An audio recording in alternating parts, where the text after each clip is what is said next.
Okay, I believe it is 6 o'clock and 1 minute after, so we're going to go ahead and call our meeting to order. I thought I saw her pull up. I don't know. Okay, we will call the meeting to order, and we will begin with the pledge. And Mr. Sullins, will you lead us in the pledge tonight?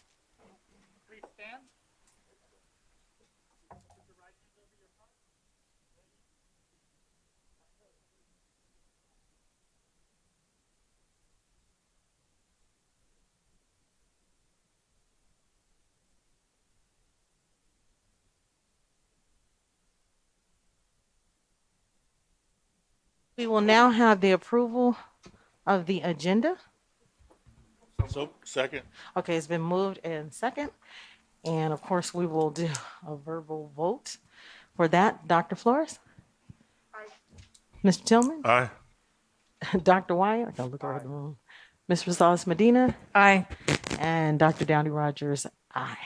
Motion carried. Thank you. Where are you? Where is Ms. Cunningham? She's somewhere. Okay, are there any public comments? No, there are no comments. All right. If there are no public comments, then we will proceed into our budget workshop. So welcome. Thank you all for being here. It is very cold right now. So we will thaw out and move forward with our budget workshop. Thank you, Dr. Rogers, and good evening, board. As we approach the holiday season, many of us dreams of sugar plums and presents. In fiscal and business, we think about budget.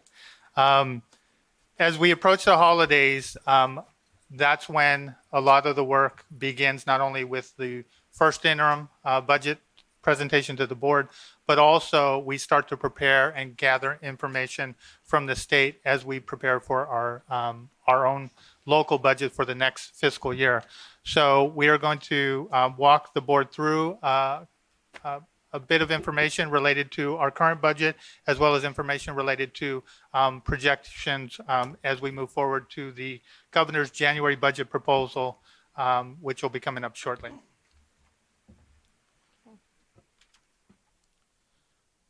So this evening, we are going to go over a few things. First, we're going to start off with the state budget and fiscal outlook, because the state budget is the source of our revenues predominantly as a portion of our total revenues. And so as the state goes, so does our budget. So we're going to start and give an update on where we're headed there. Mr. Tillman? Do you want us to wait to the end to ask questions? This one is probably, because it's kind of sectioned, so maybe we get to the fund, like when it says funding overview, then we can pause, because it's a little thick. I asked, could we wait? Does she want us to wait to the end of the presentation to ask questions? We'll get to a little meat of it, and then we'll pause right there. Yeah, pause so we don't go too far. Okay, thank you. Next, we're going to provide an overview of the general funding model and our current year budget, as well as our multi-year projections and the reserves. We'll talk a bit about our one-time funding that we've received, where we are in terms of our spending and encumbrance. And then we're going to discuss our ongoing budget challenges, and then discuss our next steps. So with that, we'll jump into our fiscal outlook for the state budget. So this graphic was one that I actually stole from Superintendent Tony Thurmond from his presentation at CSBA. I thought it was a great graphic. I replicated it. I think I did as good a job as he did. But the reason why I'm bringing this graphic forward is where I want to start, is really with the 21-22 budget and the initiatives for school transformation that the governor and the legislature made. And so here, this graphic demonstrates several of the special programs that, coming out of the pandemic, even though we're still in the midst of the pandemic, there are certain initiatives that the governor and legislature thought were important to really support not only our educational programs, but the whole child as we think of the social emotional needs of our students coming out of this pandemic. So I won't go through each one of them, but the real salient ones are the expanded learning program that provides additional funding to support a longer day, both before and after school when combined with the instructional day. The universal TK and state preschool programs, which is going to broaden the availability of our early education programs. Currently, in statewide, we serve about 1 million students through our TK and state preschool programs. However, there are 3 million more students that are sitting at home that do not have access to these programs. So these investments will provide those opportunities for the students over a 4-year phase-in plan. Additionally, our A through G completion improvement rate, there's a limited one-time funding to support that need. Professional development for our educators, we understand that high-quality educators are in high demand. There's a teacher shortage, and so we want to make sure that we're providing those professional development opportunities through our educator effectiveness grants and other PD opportunities. And then near and dear to my heart, coming from child nutrition background, the universal meal programs which will begin next year in 2022-23, which will provide reimbursement beyond the federal program to ensure that all students have access to meals at no cost.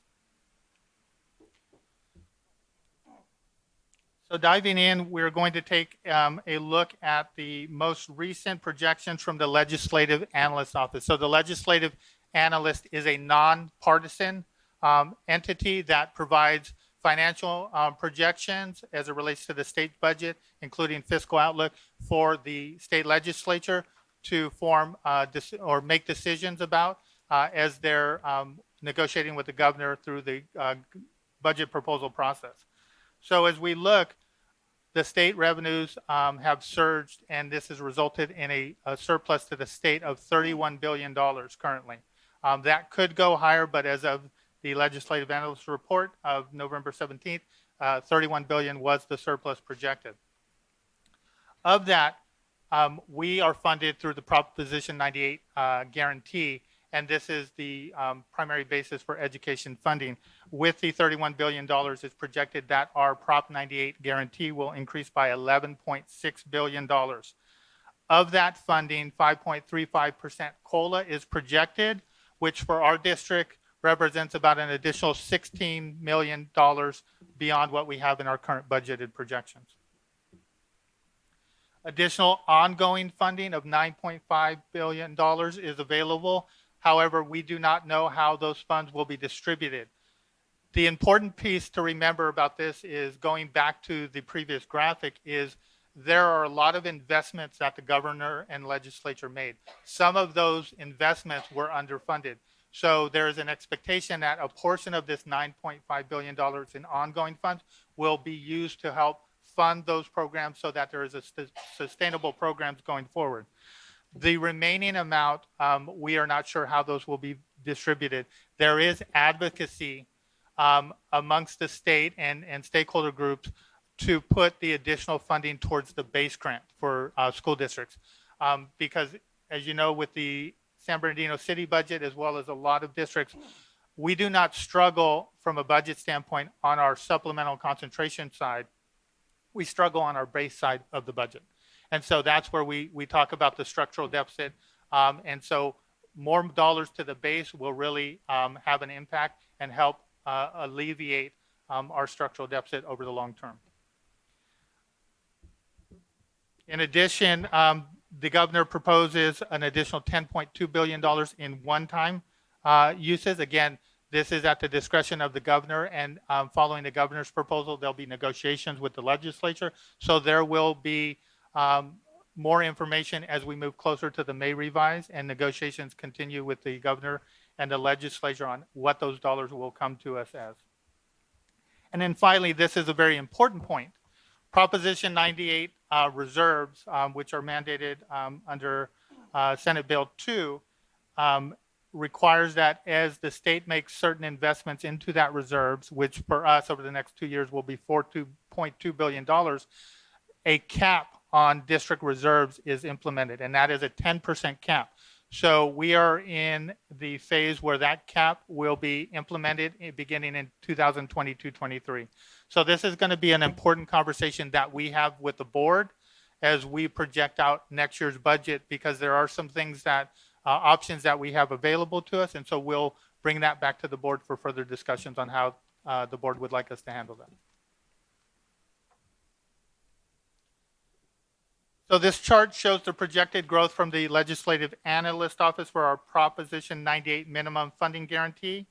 So we can see the budget is looked at in 3 years. So they go to the current, the future year, which is 22, 23, the current year, and the prior year, and they true up where the revenues have come in. And so we can see by the blue bar on the graph that the state revenues, the state revenues in 2020-21 were 93.4 million, but because of the true up, they've increased to 95.3 billion. In addition, when we look to 21-22, we can see that similarly, we had in the state adopted budget revenues of 93.7 million, but that increased with the true up to 103.7 million.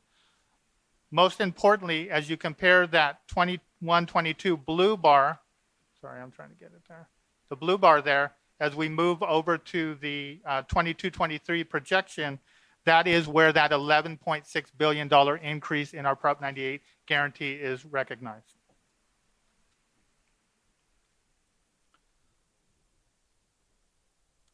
So that is the, I'm sorry. You know, yeah. Yes, so the one, Is it Okay. reflected, So- is it reflected on the I know, we're just talking. 105.3? so the, yes, so the 105.3, that is what it's projected to grow to next year. And that's based on 11 point, Yeah, so if you look at the difference between the 93.7 right here with the blue bar, and if you grow to the 105.3, that's 11.6. okay. So we're going to pause right here for the questions. We'll start with you, Mr. Tillman, then I'll come back over to you, Mrs. Rosales. Medina. I think you had a question as well. So I have a number of questions. Where it says Prop 98 guarantee projected to grow by 11.6 billion. Correct. That's so. Tell me if I'm wrong, because normally what I do, I've been doing this for a long time, but normally what I do is just take. We have 50,000 students. I think throughout California, they said it's like 6.8 million students, right? 6.1 and dropping, yes. Right. So if you take the 50,000 divided by the 6.8 million, that gives you 0.007. So if I say 0.007 times 11.6 billion, is it safe to say that's a ballpark of how much money we'll get?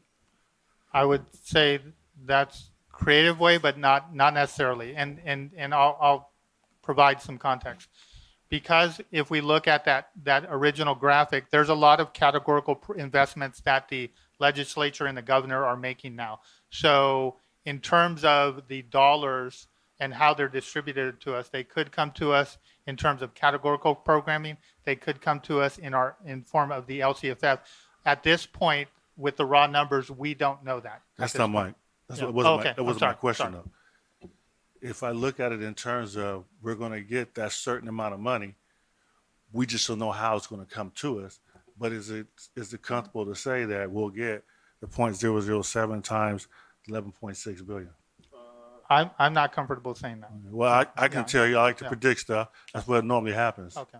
And No, and I would say that that's a reasonable calculation. And- I understand And that. another reason why I say that is because our district is in a unique and a good predicament because we actually benefit from LCFF more than a lot of other districts throughout the state. Correct. And even in the presentation I was in at CSBA this past weekend, a gentleman got up and had a concern about LCFF because a lot of the districts don't get as much funding as we do. Correct. So it's actually safe to say that we'll get at least our minimum representation just based on that factor. But we'll see what happens. Sure. No, absolutely. But even if you do the point out, and I say that for the viewing public, but if you do 0.007 times 11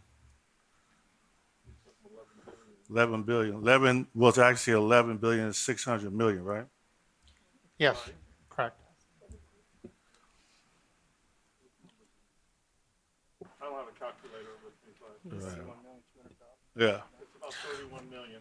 So Anyone. I would just say that a portion of that 11.6, if you notice the ongoing 81 funding is showing 9.5. Right. The difference of 2.1, that is to fund the COLA increase. Right. So I understand. So, but I'm just want to make sure we're clear. It's a substantial amount of money. Yeah. And then on the projected 5.3% cost of living, do you have an amount that I don't? What is the 5.3%? Is it 5.3% times the entire $700 million budget, or what do you multiply that by? No, so that is actually, that COLA is provided to our LCFF, so our base, and then as a result of that increase, our supplemental concentration grants increase as well. Then the governor does also provide the COLA to other programs, for example, special education. Right. However, the governor does not always provide the full COLA to those programs. So the number that we're looking at, that this 5.3% COLA is going to affect, is what in our district? So right now, based on what our projections are, we originally had for next year 2.48% COLA. So the additional to get us up to the 5.35 would provide an additional 16 million, and that would continue to grow. I think. So the total for COLA would be what for 22, 23? Oh, I don't have that figure, but I would say that's going to be closer to about 26 million. And is that number separate from this previous number that we talked about? 11.6 billion. Yes. So the 2.1 of that 11.6 is to fund the COLA up to 5.35. So Gotcha. that's why you get down to the 9.5 billion why I asked. for the remaining. And then the additional ongoing funding, it is 9.5 billion. You said, right? Correct, and that's ongoing. Right. But if we did the same calculation, 0.007 times 9.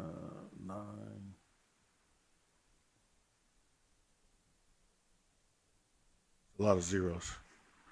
That's like $66 million, right? But like you said, we don't know how it's going to come to us, right? Correct.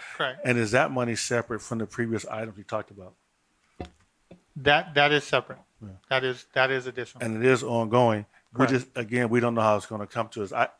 What I am encouraged about, when I went to the CSBA meeting, they did say they had the treasurer there and O'Connell, who used to be a legislator, and then Kevin Gordon, and then I don't know who the other guy. Oh, they had some guy from the Riverside School District. Yeah. But anyway, they all agree that they're going to try to encourage the governor as much as possible to put the money in base grant and not go back to where we used to Correct. be when they used to do a lot of stuff in categorical. Correct. When they do categorical, we don't have control of the Right. funding.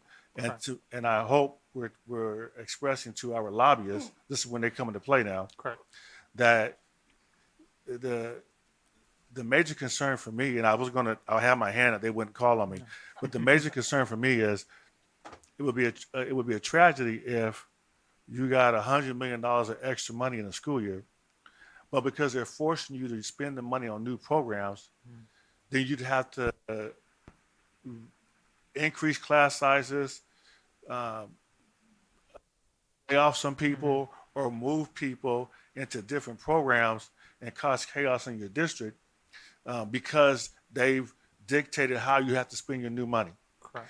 So what we should encourage in the conversation should be, you have to at least give us enough money in base to allow us to mitigate the declining enrollment, which is happening basically across the whole state, Correct. so we can balance our budget. Correct. That to me is an important point that we should, as a district should be sending to our legislators, and then especially the lobbies that we pay. That's the message we should be getting to them.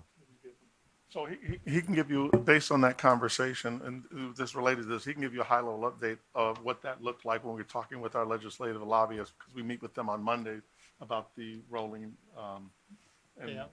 the 3-year rolling. So, Mr. Tillman, you make a lot of great points, and absolutely, and that's the advocacy that's happening now, and I'm encouraged by that because we seem to have a seat at the table with the legislature on these issues. So most importantly, what we're seeing is that really where we're struggling aside from the base is the fact that, and I'll use our district as an example, in the midst of this pandemic, we lost over 2,000 students. Based on our historical trend, which is normally 0.5%, we lost the equivalent of 8 years of enrollment in a single year. That is devastating to a district. Now, we haven't felt that because we had the hold harmless, but we are going to feel it next year. And we're going to show that in the information. So the conversations that we're having, both with our advocacy, but also with our legislature, and we met with Senator Leyva to talk about these issues surrounding the idea of a hold harmless or a soft landing. Now, with legislature, hold harmless is a bad word because it doesn't solve the problem. It pushes it out another year, and that's not what they want to do. So Mike Fine from FICMAT has actually had very substantive conversations, and the Assembly Oversight Committee actually met today, on November 30th, to talk about this exact issue. So there are a lot of options on the table. One of those options is a soft landing, which basically, like our unduplicated pupil percentages, we don't take that percentage that we obtain in year one on its own. It's averaged over a 3-year period. So if you have a decline, it's averaged and you have a soft landing. Mm-hmm. So those conversations are happening, and I'm happy to say not only at our at our level, but also with our legislature at the state level and with the governor. And so we are getting, I think, some ground. What I've heard is that because of the timing of the governor's budget proposal, there wasn't enough time to put in an enrollment ADA sort of initiative, but they imagine that between when the governor presents his proposal and through the May revise and ultimate budget adoption, that there will be something in there to address the ADA and enrollment issues that we're all facing. And let me just say, as to buy more time, doing one more year whole harmless wouldn't be a bad thing. Yeah. And then on the Prop 98 reserve, expected to grow by $4.2 billion in the next 2 years, triggering the local reserve cap. How does that actually affect us? So, Meaning that, does that mean that our ending balance, it can only be a certain number, or correct. So what does it mean? So what that means is our ending balance can only be 10%. It's capped at 10%. So if we are over that, then we have to take steps to get our reserves or our ending balance below that. And so there are some options. We don't have to find ourselves in a situation with spending it down. There are options that we can take.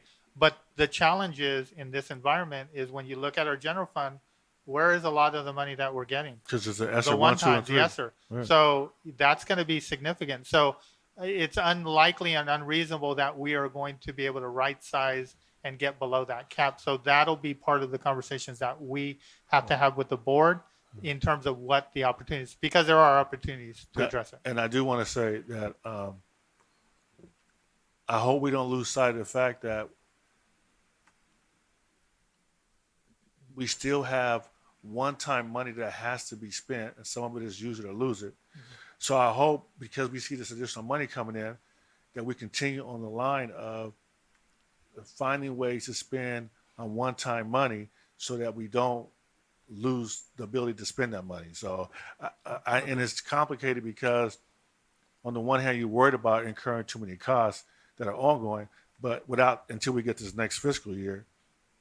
But I really think we should still be emphasizing finding ways to spend that one-time money. Right. It'd be a tragedy to let that money go unspent, especially now because we're going to be in this Prop 90 reserve issue.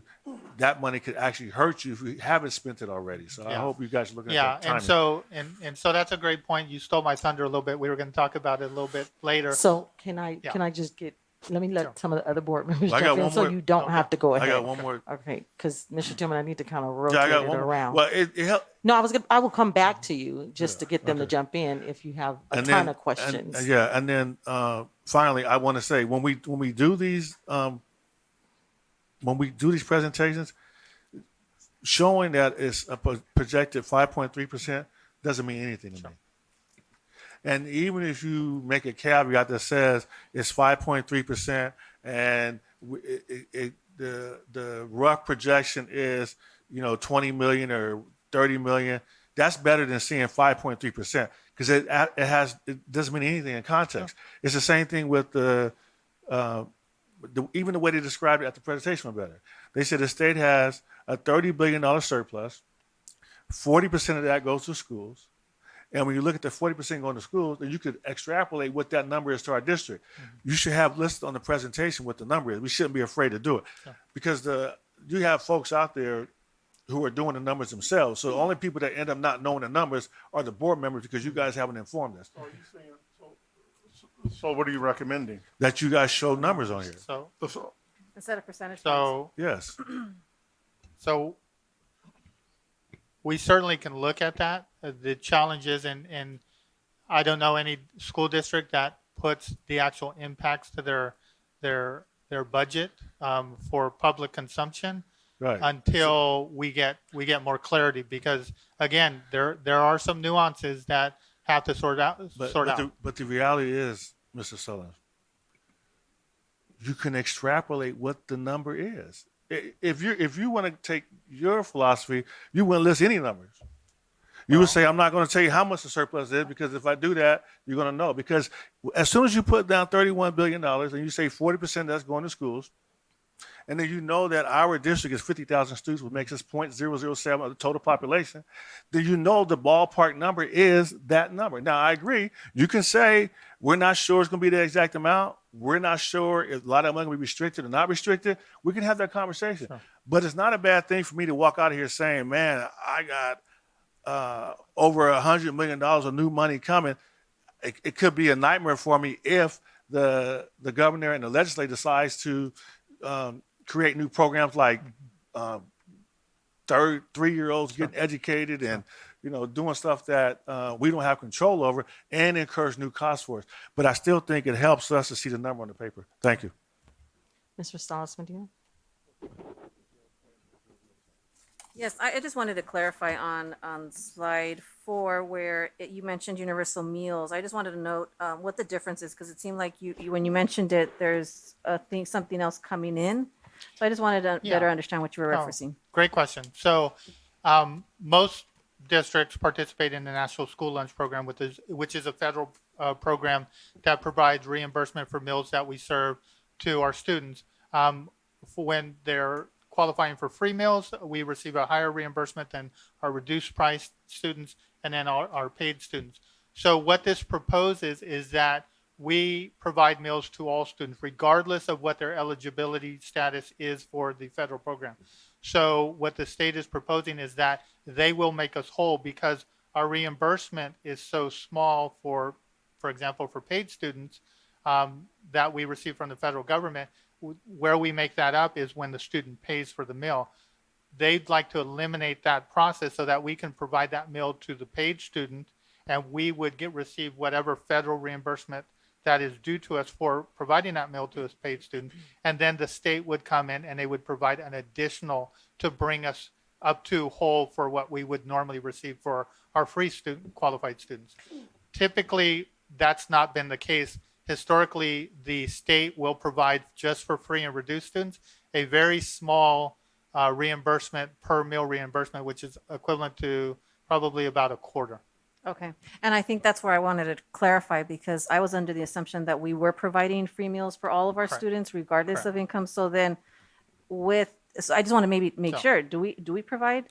We do. So Okay. So we're under community eligibility option. So this won't impact us in the way that it will impact other districts. Okay. For example, because of our population that we serve of students, we are eligible to receive reimbursement at 100%. So this won't necessarily impact us. Where this does have impacts on us is when you provide universal free meals. You can no longer collect meal applications, and that is the primary driver for our income data for our household for determining our low income status for unduplicated pupil percentage. When you take the meal application away because there's no meal tied to it, and you go to this alternate income survey form, you generally don't get the return rate from families, and that's where districts struggle, because then while they know that they're serving those populations of students, the numbers in terms of their funding, numbers for funding purposes, do not reflect that. Okay, okay, thank you for clarifying, and I just wanted to make sure that we were providing, yeah, and free and reduced lunch free lunch for all of our students regardless of income. Dr. Flores? Thank you, Mr. Tillman, for asking all of those cogent questions. It's really, really important. And I want to also support that we put numbers. We are the governing board. It is our fiduciary responsibility to know it. And also, it's public money. And we should be transparent with, the amounts, projected amounts. I mean, you can put a range. I mean, you don't have to exactly, because, we can put a range for that so that our public knows and we're being honest and transparent. I think that's really, really key. And I just wanted to comment that when Mr. Tillman asked you further questions about the 5.35, cost of living adjustment, you first said 16 million. And then when he asked you some more, it went up to 26 million. So, that's $10 billion more. So we need to know, that and where that came from. And, I don't even remember what question you asked, Danny, about that. So if I you can remember? clarify, No? Uh-huh. so I can explain the difference. So when we think about the 5.35% COLA, the 16 million that I referenced was above what we already have budgeted for COLA, because the state had already provided a previous COLA of 2.48. So to get us to that 5.35, that's an additional 16 million. So when the total is correct, 26 million. correct. Okay. Correct, yeah. All right. So that would have been helpful. I wouldn't have known that if you hadn't asked that question, Danny. And then I have a couple other questions. Do we know what our projected demographics are for TK, possible TK, in our San Bernardino City Unified Boundaries by chance? So that very timely question as well. We are actually working on those projections, because okay. as part of building out the universal TK, it's not the field of dreams. We don't build it and hope they come. We are working on projections to determine Right. what are those populations, because as it phases in 2-month increments. So it increases the birth dates by 2 months over the next 3 years. And so we have to get very granular in terms of that data to say, okay, not only do we need to know how many are TK age, we need to know what month they turn 5 in to determine which phase they're eligible to participate in. So not only that, but then just a projection of how many teachers we're going to need. Correct. The Yep. cost. Do we have the space? Exactly. All those things. Our paraprofessionals, are we going to train them because they haven't, been in TK? There's so many implications. Correct. I'm sure you guys are thinking about it, but We're already having those I think conversations. about all of that in my mind. And then the other thing is, how are we going to brand it? I think branding is really key, and staying on message. I was at, I don't have my phone with me. I forgot my phone. Can you believe I forgot my phone? But anyway, I saw a branding that was really incredible, and it was just simple, and I can't remember it right now, so I'm not going to say it, but it was 2 phrases, and they were so catchy, it was just amazing, and so we have to do something like that. And I'm sure we're going to do it on the radio, in our churches, and our preschools. To let people know that we have spaces available. And I hope that we can pick up the 2,000, or I'm sure, because there's a lot of kids. Yeah. There's a lot of kids. So that was, okay, so you're going to update us on that, right? And where you're at? I just wanted to clarify one thing. I hear what you're asking, Mr. Tillman. regarding the projection of what the allocation would be for the district. And I agree with Mr. Sullins that until we get definitive numbers, I don't think we can just make a calculation and say, well, let's take 0.5, 0.7%. I hear you, but let us go back and think it through. I understand where you're coming from with that, but the only question is, I'm not sure if we can say definitively, because in most cases, most districts wait until those dollars, until the governor's budget is solidified. And you're right, they typically may have an idea at the state level, but we don't want to make assumptions. So that's why I agree with Mr. Sullins that, what numbers, what do we use to calculate that? So, but again, we'll take it into consideration, I think, and we'll look at and see if that's a possibility. Madam President. So, yes, hold on, Mr. Chairman, because I thought Dr. Flores was turning the page. I have one more, And but you then can you go ahead addressed and her. ask that question. No, let's just stay with the order, only because he started talking to him on that same question, but you okay, finish all right. yours. Well, I'll just defer to Mr. Tillman. So do you not have another question? I just wanted to know, how do we know we're going to have ongoing money, for certain additional funding, ongoing funding, 9.5 billion? Is that going to be every year? Yes. Is that going to be, it is for the next 2-3 years, or Forever. ongoing? It's ongoing. It's So going to be ongoing. that investment is Okay, ongoing. and how much of that, I know you can't tell me, how much of that are we going to get?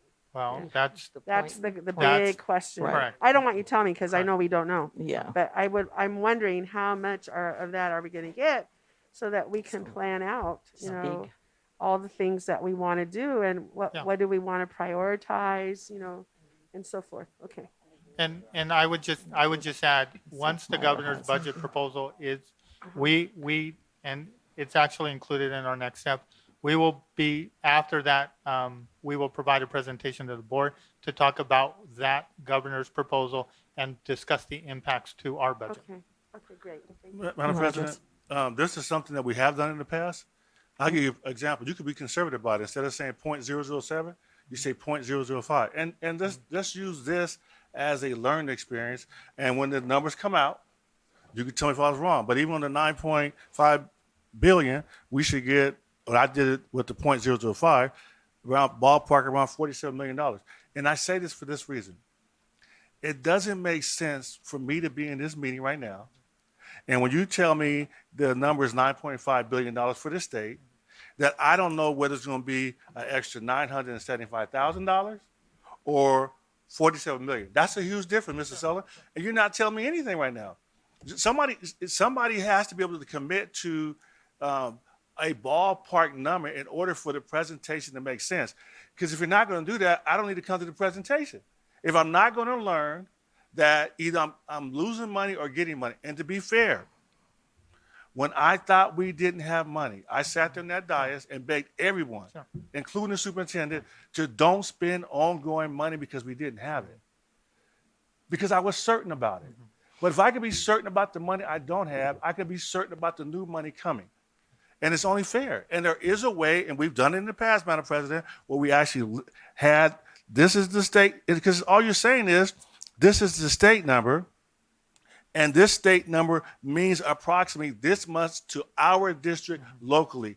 That is not, doesn't take rocket science to do that, and it's not irresponsible to do it, and it makes the whole presentation a lot more meaningful to us. I think they said they would take that under consideration, and then we'll be reminding ourselves too, because we do question sometimes projections. We don't, it just depends on what we're getting. Sometimes we get a projection and then it's like, is this a true projection? Is this not? So if we can take that and maybe document it as ranges or We're not just be saying no. clear. Yeah, right. No, Mr. Exactly. Tillman, we're not saying no. Exactly. We're saying that if you've done that in the Exactly. past, this is not something that we're familiar with. But what we're saying is we'll go back, Yes. and if there's a way for us to calculate that, absolutely, we have no problem with that. Correct. And So then we'll be able to come back with that. We have no problems with that. present it in that Mr. Tillman, I would like you to come to my presentations. Yeah, all of us would like to be here. Okay, so we're going to pick it up from there. Yeah. I Okay. looked, did you, I'm sorry. were you good at Yeah, this point? I just have one very Okay. quick question. So looking at this other chart, 93.4, 93.7. That's total revenues, right? Correct. Well, that is the Proposition 98. So of the state revenues, we're in a test one for our revenues Prop 98. So we get essentially 40 cents of every general fund dollar. So that's what that equates to, the 93.4 and the 93.7. And that usually doesn't vary very much. It doesn't fluctuate very much. That goes based off of ADA enrollment. No, so the Proposition 98 guarantee is actually a formula based. So there's 3 tests that the state engages in. So if we're in a test 1 period, so what that means is based on the Prop 98 guarantee formula in a test 1 scenario, we are entitled to 40 cents on every dollar. Now, if we were in a test 2 or a test 3, if we see declines, if we see declines in per capita income and attendance, then we sort of, there are different scenarios in which we get funded. So for example, the test 3, when the state is doing poorly, then our revenues or Prop 98 and the monies that come to districts will do poorly as well. So we share the pain when the state budget is not doing well. So, and I'll just add one thing. So to your question about whether it varies very much, it does vary. And I'll give you the example. On 2020, 2021, and 21-22, you have the 2 blue bars. Those blue bars are what the Prop 98 guarantee was projected to be in those years based on the enacted state budget for this fiscal year. The orange bar, now that we're looking towards the 22-23 budget year, the orange bar is that true up to say, no, we're actually not going to have revenues of 93.4 for 2020-21. We actually had $95.3 billion in Prop 98 guarantees. So when you have that difference, that comes to us from the prior and current years, that comes to us as one-time dollars. So if I'm understanding correctly, the blue bar is the projections that you had done in previous years. That the state had done. Okay. Yeah. And then the orange is the actual money that we ended up Correct. getting for Correct. that year and so forth. Yeah. So you're saying that for 2022-23, you're taking what the projection was in 2021-2022, which was 93.7, Correct. and you're adding the 11.6, Correct. which is 11.6 billion. which is the additional for the COLA. No, the 11.6 billion is the increase to the Prop 98 in total. Oh, yes, A yes, portion of 11.6 goes to COLA. yes. Okay. So then you are, so then the 105.3 becomes a projection. So yes, that's what's projected for 2022-23. So if we were sitting at this table next year, that 105.3 would likely be the blue bar, and then we would have a new orange bar that would either be lower or higher depending on where the state budget trued up. Got it. Perfect. Thank you. Okay. Okay. I think we're good. All right. Keeping me on my toes. All right.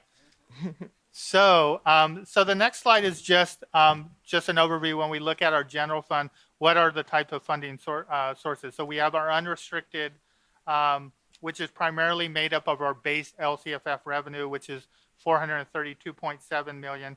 We do receive other state funding, local funds, including donations, grants. We get unrestricted lottery revenues. We get mandated cost reimbursements. So that's what makes up that unrestricted portion of the overall unrestricted general fund. When we look at the supplemental concentration, those are dollars that are generated by our foster youth, our English learners, and our low-income students. So those are dollars that, based on our unduplicated pupil percentage, those are dollars that we get above and beyond to provide improved or increased services for those student populations. Okay, so it's important to note that those funds have to be used to support or principally serve those student populations. That's what they're designated for. So the unrestricted and the supplemental concentration, those combined make up our overall unrestricted general fund budget.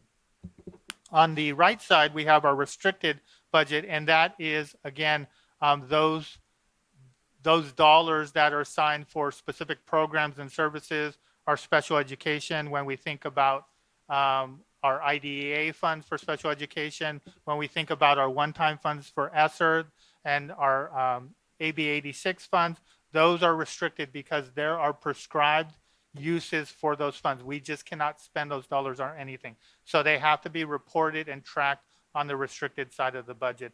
And that combined revenue is $358.7 million for the district. So this next graphic really kind of lays it out just exactly what I shared previously, where we see general fund revenues, combined general fund revenues of 971 million, 971.7 million. So if we look to the right, that's the unrestricted general fund. Of that total general fund, 613 million is on the unrestricted side. The predominant amount is coming from LCFF funds.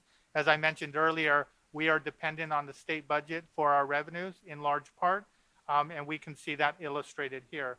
And then we receive additional smaller amounts for our federal, other state and local funds, projected at $13.1 million. What's important, and this is kind of where we've discussed our structural deficit. When we look at the base funding of 432.7, those are the costs that we use to essentially open the doors to provide our core services. Well, once we've funded those core services, we also have to fund the unfunded obligations on the restricted side of the budget. Those are predominantly special education, local contribution, and our 3% required contribution to routine restricted maintenance. So that $80.4 million comes out of the base, and we move it over to fund those underfunded programs. So that's where you see our base turn upside down in terms of creating that structural deficit. Because to support our base or core operations and support that local contributions to those restricted programs, we do not have enough in our base funding to support all of those obligations. He's gonna go two more and then. Okay.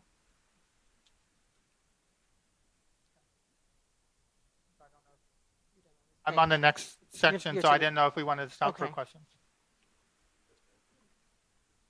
First interim. Okay, go ahead, Dr. Flores. So, Mr. Sullins, just to clarify, we are having to, out of the 66.3 million that we get in federal funds for special ed, do you know how much that is? Correct. 60. So, of the dollars that we receive, the 66.3 is not specifically all special education. So I'm It's- asking, do you know correct. how much it is? I do not off the top of my head. I don't know if Janet, if you have the actual, So we can get that information. So we are having to increase, besides whatever the feds give us, we're having to increase 57.5 million. Correct. Wow. So, and that's a great point to illustrate. As we look at, I think nationwide, as we see enrollment declines, the enrollment for students requiring additional services and supports is actually increasing. So that's where you see the rising cost, and we know to provide these additional services, it costs more money than what we typically. We really need to lobby Congress because this is ridiculous. I mean, they need to be we need to be funded Yeah. for their mandates. I mean, period. Yeah. Thank you. I hope that we can get our lobbyists to do that. Well, again, special education has been an issue for a long time, so Yeah. the encroachment is huge. And I would Right. just say, So But I I mean- agree. We agree with that, Yeah. but that's a formula, I think, Yeah. Harold, going back to the 1979 Yeah, or yeah. 80. That's I realize that, funding formula. but Congress is allocating money now, and I mean, and we need to make sure that they realize that it's encroaching tremendously on us. correct. And I would just add, we applaud the state because they have stepped up in recent years and provided additional funding from the state portion of funding. So that is a definite move in the right direction. The federal government has not taken those exact steps. However, to your point, Dr. Flores, there was actually included in some of these stimulus packages additional funding for Title I and special education Oh, programs. there was? But Oh. yeah, but as you know, as these dollars get negotiated and pared down, things fall out of there. So we do not expect any additional Title I or special education funding in any of the upcoming or recently passed. Okay, thank you. Mr. Tillman, and then Under the item that you have for types of funding, I think it's important under the first one, Mr. Sulla, Yeah. that you include that 58% of our funding comes from property taxes. And the other sources is Oh, yeah. 32% of federal government. 32%, and the federal government gives us about 9%. So 58% for property tax and other local sources. Under unrestricted. Right. There's three sources. Well, the state gives us 58%, which is property tax and other local sources are 32%. But the reason why I say that because when I see the cost of housing going up and people flipping houses Yeah. and people getting equity, that's a good thing for Yeah, schools. correct. So I think we should just have in there that the role that property taxes play for schools because So, yeah, no. So add it. So I would add a little bit of more context to that. So property taxes going up is absolutely a good thing to any community. Based on the local control funding formula, we are funded based on our specific district identity and population. And so what we need to understand is when the state identifies based on our unique our demographics and statistics, we are allocated or portioned X number in terms of LCFF based on our calculator. Of that, there's a state portion, there's property taxes portion. So as property taxes go up, that actually doesn't necessarily help us as a district from the standpoint that just reduces the amount of state aid that they have to provide us. So when you think of a basic aid district, which is a very affluent area, their property taxes are so high that the state doesn't have any obligation. I guess the point, Yeah. tell me if I'm wrong on this. yeah. If property values were going down, that would be bad news for Correct. schools. Yeah, any taxes, yeah. No, that's a huge Correct. point. If you're going to include lottery on here, which is very minuscule in terms of Correct. funding for schools, Correct. you have to have property taxes on here. So, Well, I think, and that's because property taxes benefit schools. Now, how they decide to divvy it up, that's a whole other Yeah. story. But in the end, if property taxes are going up, in terms of the amount of taxes collected, then that's good for schools. Yeah. And I think that should be listed in the Okay. in that section. Thank you. Okay. Mr. Players? So again, just for clarification, I see the 613 million on here, which is composed both of the unrestricted and supplemental concentration fund, right? Correct. But then I guess I got lost in the breakdown. So you have the LCFF of 599.9. Correct. So the LCFF, what makes up that 599.9 million is that base amount and the SNC supplemental concentration. So those are combined. Those are not in addition to the 599. That is the funding broken out. So of that LCFF funding, we get that 599.9, 169.2 million comes from in the form of supplemental concentration dollars, and the 432.7 million comes in the form of base grants. Okay, and so it's just a little bit different because of the year, because the base 432.7. I guess I'm trying to match it to the unrestricted 5.8. I'm sorry. Sorry. Can you repeat that? So I guess I'm getting lost in the amounts. So I'm seeing the LCFF of 599.9 million, and that I see how that's being broken down into Correct. the base, into the supplemental and Yeah. concentration. But on this other page, page 8, I'm seeing the 445.8 Oh. million.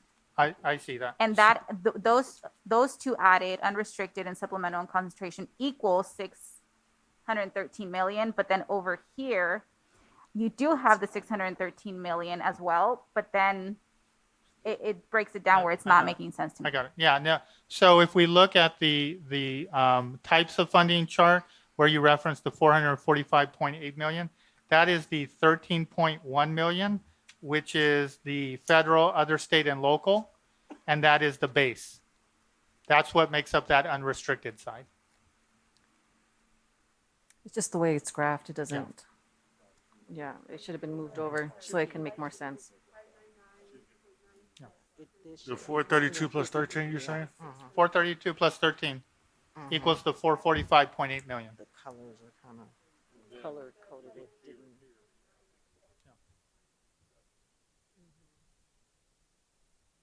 Oh, make got it. this Got it. succinct. Yeah. Okay.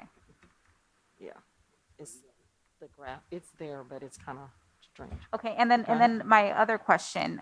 So in terms of the federal funds on the restricted general fund side, the title programs and the special education. So that 57.5 million encroachment, what does that usually constitute? What does that mean, like encroachment, if you can share with us? So encroachment means that of the funding that we receive to support our special education programs, the funding is insufficient to cover the actual cost of providing those services to our student population. That are So- mandated. Correct, that are mandated. So Correct. I guess what I'm asking more so is why is that happening? Like where's the money going in terms of like, Yeah, great question. So, and I hope I get where you're going, which is the funding that we receive from state and federal is below what it costs us to provide those services. So we have to, because we're providing those services in terms of programming staff at a certain level, we're funded at this level, we have to fill the gap. A good example, Myra, would be, for instance, transportation.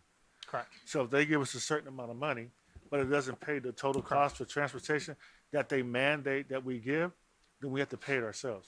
no, and I get that part. I guess I'm not phrasing my question correctly. What I'm trying to understand is, I think I heard Dr. Flores say that if that amount varied, right? Does that Yeah. amount vary from year to year? Oh, yes, absolutely. So has it been consistently going up over the years? Yes. That encroachment? Yes.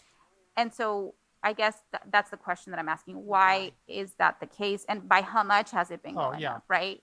So great question. So yes, it does go up. And historically, in every school district in California, I would venture to say nationwide, special education contributions go up every year. The 1 year that it didn't was last year. And why that was because we were in full closure. We were doing distance learning only. And so some of the services and supports, transportation, you weren't providing those. So your obligations, financial obligations weren't as great. And so you didn't have to contribute as much to that. So I would say, and Janet can correct me if I'm wrong, it's about 1.5 to 2 million every year that it increases. More. Yeah. Yeah, and to go back to your question about why, well, just like every other portion of our general fund, when we have step and column for our staff where they move on the salary schedule, those are additional costs. When we have pension cost increase that are passed on to us by STRS and PERS, that additional contribution we pay for special education like we do for all of our other staff. And so those are just natural increases, but also too, you can get increased costs related to high cost placements of students. So there's a number of options or reasons why that increases, but the cost of providing services is a big one, but it is not the only reason. And just to kind of finalize, so I'm hearing and I'm registering. I guess I would just like for in the future if we can maybe get like a breakdown into further detail in terms of that encroachment and what does that look like laid out. And absolutely. And so I will verify, because I thought I saw it in here, when you receive the information for first interim, we provide the budget books. So there is a graphic in there that shows the historical and projected increases for our special education contribution. I think, yeah. I believe I saw it. So. And really, if you wanted to, they could give you a detailed spreadsheet Yeah. of how they built this number.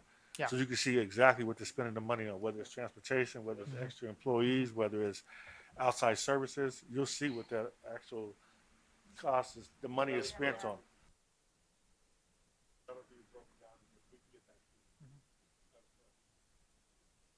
Okay. Ms. Rosales Medina? No, and I just wanted to add to it with the reasons why we're not receiving the money. It goes back to legislators. There has been a complaint since I even started, even before then, of making sure that we have enough money. And I think what happens is that districts who feel that we need to do more for our special education students, then we know that we have to add more funding from and pull away funding from the base money. Back then it was the different funding models, but it is something that's very important on how we're looking at it and talking to not just State Senator Connie Leyva, but as well as Assembly members and those other senators that's in our region, as well as the congressional offices. That way we're building those relationships. I do want to add with what Mr. Tillman mentioned, because I mean, that's something that we should have automatically, and that's the suggestion with the property taxes. Because I was writing down what you mentioned, the numbers and percentages, because I think it's important for us to look at both federally, state, and looking at all the other monies as well. Because I know that you mentioned lottery is also an example, since we're putting it there. That's not necessarily part of the LCFF, but it gives us more of a breakdown. At least for me, it does help. Sure. So I would suggest that we do that. We can absolutely do that. Show the breakout of what our state aid or our LCFF is, and what are the components that make that up. Absolutely. Okay. I don't see any other questions. Okay. So we're going to move into our budget and multi-year projection. So I wanted to talk about where we started in terms of the 21-22 adopted budget. So just a few salient points. At that time, we recognized, again, a $40 million structural deficit that was projected to increase over the next several years. To stabilize the budget, we utilized the $68.9 million in a one-time funding, our ESSER funding, to help scaffold the budget over the next 3 years so that we could have a balanced budget and get that approved through the county. Also, there was a projection to recapture half of the enrollment that was lost last school year. So that was roughly about 1,041 students. And we realized that did not occur. As we move into our first interim and as we go through the next slide, we'll see that did not occur. We also included in the budget adoption the additional $12.2 million in new concentration and grant funding. As we move into the first interim, we will be adding the additional portion of that funding. And then also we had, and this was shared with the board previously, we had that $19.5 million in our LCAP plan that was designated for direct services to students. And that's going to be important as we move through the slides. I'll point that out, why that is out. So here are our projections at first interim. This is the information that we know. While we know the legislative analyst is forecasting, the budget surplus, as we prepare our budget, we follow the county guidelines through the common message to make sure that we're utilizing the assumptions that are recommended through that common message. Over the years, we project that this budget year we have the 5.07% COLA. In the next 2 years, we'll have 2.48 and 3.11% COLA respectively. We know through the conversation earlier that is going to change once we get the governor's budget proposal, and that change will occur for 2022-23 and 2023-24, not the current budget year. As we project our declining enrollment in ADA, we are recognizing that those enrollment-based funding positions will decline through attrition as a result to align with those reductions in enrollment. We also recognize increasing costs, and we talk about this, and this was mentioned in the special education conversation. Increasing costs for pension, increasing costs related to step and column, increasing costs related to our special education contribution. Those all have impact. So overall, based on our enrollment projections and our ADA projections, we're projecting next year to have a decline in revenue of $14.9 million.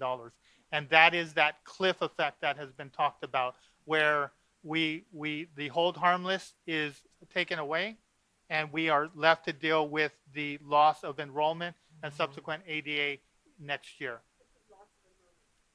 This is related to loss of enrollment, that revenue. So why that's important is when we talk about the legislative advocacy for that soft landing, this is really critical because $14.9 million is a significant amount to be reduced out of our budget on an ongoing basis. We also saw a slight decrease in our unduplicated pupil percentage, going from 90.43% to 90.2%. And while that is moderate, we know that we're serving those student populations, and so we should receive the funding in order to support the needs of those students. And then also in our first interim projections, we are projecting the shift of our class size reduction, that we maintain our 24:1 class sizes. We incur additional expense beyond the class size augmentation that the state provides us. We incur an additional cost to enable our TK through our K through 3 programs to maintain 24:1. So with the new funding available, we're able to move those costs out of the base into this available new funding, and that reduces the pressure on the base, and that helps offset that additional decline in revenue that was, that additional decline in enrollment and subsequently the revenue where those 1,000 students didn't come back. So that is helping us keep pace so that as we move forward to our 3-year projections, we will be able to certify positively. And then, as mentioned on the previous slide, this is just a breakdown by year of the one-time ESSER funds that we are contributing to stabilize our budget. So this is a graph trend of our enrollment in ADA. The blue bar is our enrollment, the green bar is our ADA, and we can see when we get to 2019-20 to 2020-21, you can see with the blue bar, which is our enrollment, you can see a steep decline. That represents the 2,000 students that we lost last year. That is that. So while we saw that steep decrease, we see that the green bar, which represents our ADA, remains relatively flat. That's a result of the hold harmless. So we've maintained that hold harmless. But where we are challenged, and it relates back to the current year, is because we are still in the midst of a pandemic. We are dealing with quarantines, students not coming to school, and so our ADA is taking a hit. And you can see that when you move from 2020-21 to 2021-22, that green bar drops significantly. And that's a result of our downward projection that our ADA, which normally is about 94.09%, goes down to 91%. So when we think about that soft landing, this is an example of why it is so vitally necessary for us. So when we project that and we move into next budget year, even though we had that steep decline, we are projecting that our ADA rates will recover next year. And so next year, we will actually be funded on the greater of the current or prior year. Next year will be the greater of the current year. So next year's funding or ADA will be the basis for our funding, not this year. So that helps us, but we still take a small hit because we go from year to year and incur additional decline in enrollment. All right, Mr. Tillman. So let me start there. Why do you think our ADA is going to go up next year? Well, I think it's going to restore. I think this is artificial where we are right now. We're at 91%, which is not not historically where we are. Now, as we move forward and we see that we're still in the grips of the pandemic, But you're at 91% of what? 91% of our enrollment.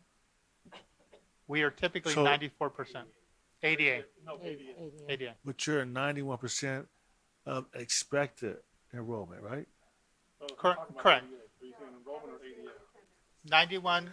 You're No. 91% of, well, let's use a different word, of projected enrollment. No, No, this that's is for this actual. year. 91% of this year's enrollment. Right. I guess right. So, but you said that next year you expect to get a bump up. Well, no. Next year, we expect that this year is an anomaly because we reopened schools and the pandemic has not gone away. So we've had to deal with the consequences with quarantines, parents keeping students. So we anticipate next year that where we are normally at Right. 94% ADA as a percent of enrollment, we will return to that. Well, I want to say I'm not part of the we Okay. because I don't think you're going to, there's no way of, statewide, ADA has declined. And the things I've heard are that is just the population. So even, I know the pandemic probably made it worse, but there's nothing to suggest that you're going to have a big increase next year. And not only that, we don't know where this COVID thing is going to lead us into next year. So I wouldn't put a lot of credence in saying that we think we're going to be back at 94%. I just hope we're cautious on that. Sure. And then I had a question on page 12. It says, does shift of cost to reduce class size to 24-1 has been included. So there's some new thing where we're going to reduce class size? So this was we've already reduced class sizes. So we incur those expenses to maintain the 24-1 class sizes. As presented in prior board meetings, I showed a multi-year projection where we shifted expenditures from the base into the new concentration grant dollars to relieve the cost pressure and so we're leveraging those resources to take credit for something that we've been doing, and it relieves that pressure on the base. And then I know these numbers that you're talking about now are for 21, 22, right? And we're not taking into account any of the good news we got recently, right? No, And nor could we. And that's the question I want to ask. So at what point are you able to factor in what the new projections are? And I'll give you a big example. You use a whole lot of extra money to balance the budget for ongoing years. Now, it's obvious that money's not going to be needed to do the same thing that we thought it was for those outgoing years because we see with confidence that new money is coming. But I do realize you have to report to the county based on the numbers that we have right now. Correct. At what point does it have to wait until the budget is passed? No. When are we able to use So- those new monies? In part, some of it will have to wait till the May revise in the budget. But generally, when we get to the second interim, there are certain things like COLA that we will be able to include in there. Because they've told us already Correct, we're going to have it. correct. So there are some things that are more certain and some that are less certain. So the things that are less certain in the proposal, we would not include. Those things that are more When certain. is second interim? Second interim, we report that it starts January 31st, but the board, we report in March, the beginning of March. Thank you very much. Dr. Forrest? So staying on page 12, on slight decrease in unduplicated pupil percentages from 90.43% to 90.2%, 20%. Yeah. This is based on the current, right, the current enrollment and so Current. forth. Current, yes. So given that we're going to increase TK offerings, it may go up. Correct. Right, so yeah. that's what we're, Correct. that's what we're anticipating, correct? Hopefully, yes. Okay, good, Absolutely. okay, that's all. I Yeah. just wanted to clarify And that part- doesn't include our enrollment in TK. Yeah, Correct. Okay, And I would also go to just remind the board that even though it decreased by just under 0.25%, we will not feel that effect immediately. because there's a 3-year average. So to your point, Dr. Flores, if our unduplicated pupil percentage goes up next year, that will change the 3-year average and, Right, and put us in a exactly. better situation. Okay, thank you. Mr. Biles? Just very quickly going back to page 13 to just make sure I understand correctly. Enrollment is what we currently have in the district for 21, 22, that blue line, right? So ADA is attendance, right? Correct. So the reason why that green bar has taken such a big dip, you're saying it's because of potentially quarantining Correct. students and so forth. So I guess my question is, are we getting like any kind of like break from like the state when it comes to like So having to miss class for students due to having to quarantine? so there are the state did not make it easy for us. The state wanted accountability. So they didn't want to just give us funding for ADA if kids didn't show up because of quarantine. So what they did was they tied it to independent study. So if you can get a student on independent study during the period of quarantine, then you can count ADA. But there's a lot of elements at play that have to happen, in terms of making that happen. And that can be very difficult because if parents don't agree to it, we can't, they're not on independent study and we don't get to claim any ADA for it. So that's also part of the challenge is the state really created this cumbersome process that really didn't take into account the realities of what we're dealing with in terms of being still in the middle of a pandemic. So I guess my concern is because that is a big, deep, Correct. decline there on that green bar. So I guess if you could help me better understand, once a student was quarantined, right, they would usually go out, anywhere from like 10 to 14 days, something Correct. like that, right? Correct. Depending on their vaccination status, depending on whether or not they're showing symptoms and all these other things. Correct. So if they were to be out for that minimum 10 to 14 days, they would still remain at their school of enrollment, Correct. right? They wouldn't need to go to virtual or anything like that. No. If they were going to be out for longer, then that would have been an option that would have been provided, correct? Okay. Correct. So my question is, during those 14 days that the students still consider to be part of the school, are we able to collect ADA? We are not. Oh, We are not. okay.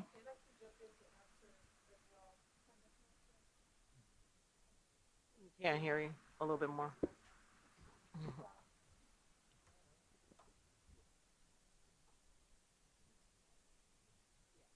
Right there.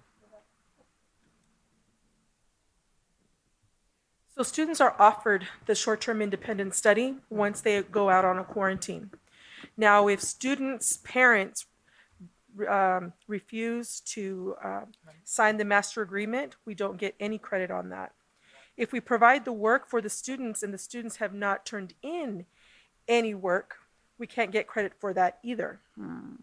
So that's kind of the issue. Now, not only do you have the issue with the quarantine that could last up to 14 days, etc., you also have the daily attendance where parents will call and say, my student's not feeling well, I'm going to keep them home. So it's a COVID-related concern, but it does not fall within the umbrella of any time of short-term independent study. Right. So we have lots of different forces at play right now. It's not just the quarantine situation.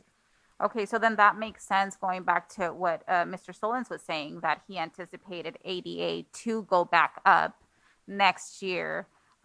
Not enrollment, that's a whole separate issue, but at least the ADA, because this is an anomaly year in terms of the absences and so forth, right? Yeah, it is definitely possible, but again, we don't know how it's going to play out later on, because you'll have, the vaccination status. If they don't want to come to school, then we have to put them in virtual. So there's lots of undetermined, unrealized uncertainty to know what it will actually look like. But preliminarily, we're looking at if COVID goes away or if we're able to find other mitigating factors, we should be able to increase it. But at this current state, with the pandemic and all of the issues that it has with COVID related attendance, that's why we're down. So then next year, that ADA that gets established, and by when will it be established for it to be what the state holds us to? So the ADA gets established during our P reporting period. So we have 3 reporting periods. P1, which gives a projection of where our enrollment's trending, but P2 is the reporting period in which that is the basis for our funding, and that's at the end of March. So what ends up happening is we are funded in advance. So for example, because we move into this school year and we're not in March yet, we don't know what our enrollment eventually will be when we report. We can see where it's trending right now, but our final report, our P1 will be due in January, our P2 will be due in March, at the end of March. And so how do you project when the reporting period for the basis of this year's funding is in March? Well, what the state does is they take last year's and they basically advance you a portion of your revenues, and then when your reporting comes in, they true it up and say, we overpaid you, or we didn't pay you enough because your enrollment, what you reported was either higher or lower. Got it. And is that an area that we can like advocate more for at that end? Oh yeah, and so this goes back to what we were talking about early on with that soft landing. This is not unique to San Bernardino City.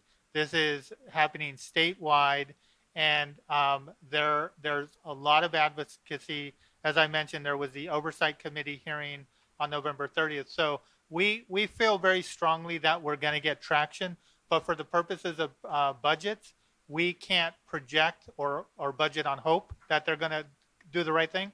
So we have to project with the information that we know now. So as Dr. Rodriguez mentioned, as we move closer and further into the school year, if we see that we're still in the grips of this pandemic, we may change our ADA projections to say, you know what, we don't think we're going to go back to where our normal are. But at this point in time, that's where we're projecting. But we will update our assumptions as we move through the year and we get additional information. And Mr. Sellens, I don't see any other questions. Just real quick, I want to ask you a question.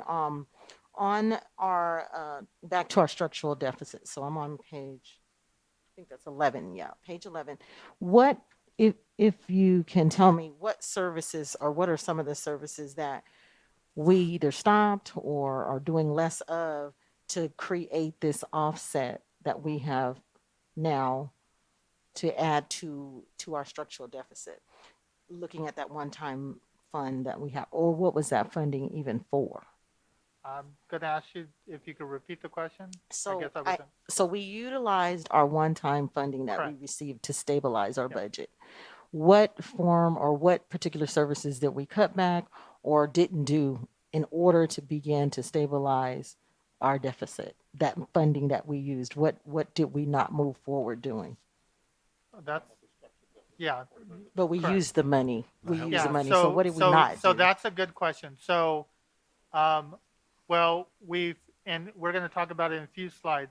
Okay. The first step when I presented the budget stabilization, we always want to do things that are least impactful because we don't want to disrupt our programs, our staff, our students. Right. And so when we look at the phasing, the most significant thing we did was we took this new available dollars and we moved expenses because that Okay. doesn't impact anyone. Okay. It keeps our class sizes. It accomplishes a great thing in terms of relieving the pressure off the base, but it doesn't cut a program, a service to anyone. Good. And so that's the biggest step that we have. Okay. The other piece is Ms. King and Ms. Tagashi, they embarked on the budget budget subcommittee work. And so through that work, there were discussions with our stakeholder groups to talk about what are potential options. Now, as we move through a budget cycle and we get new information like what we're going to get in January, it's going to be positive. So through that work, they've identified potential reductions, limitations on spending, Mhm. ways to increase revenue, things like that. And so those are a list of options that we have and we have stakeholder input on that we can bring forward as we identify the need to cut further. As we look forward now, and you'll see this in the subsequent slides, just that shift has been very helpful. And when we look forward to January, we know we're going to get good news, and that is going to put our budget in a very good place and limit the amount of reductions that we would need to take place. Okay, that's good. Thank you for that. All right, we're moving forward. Okay.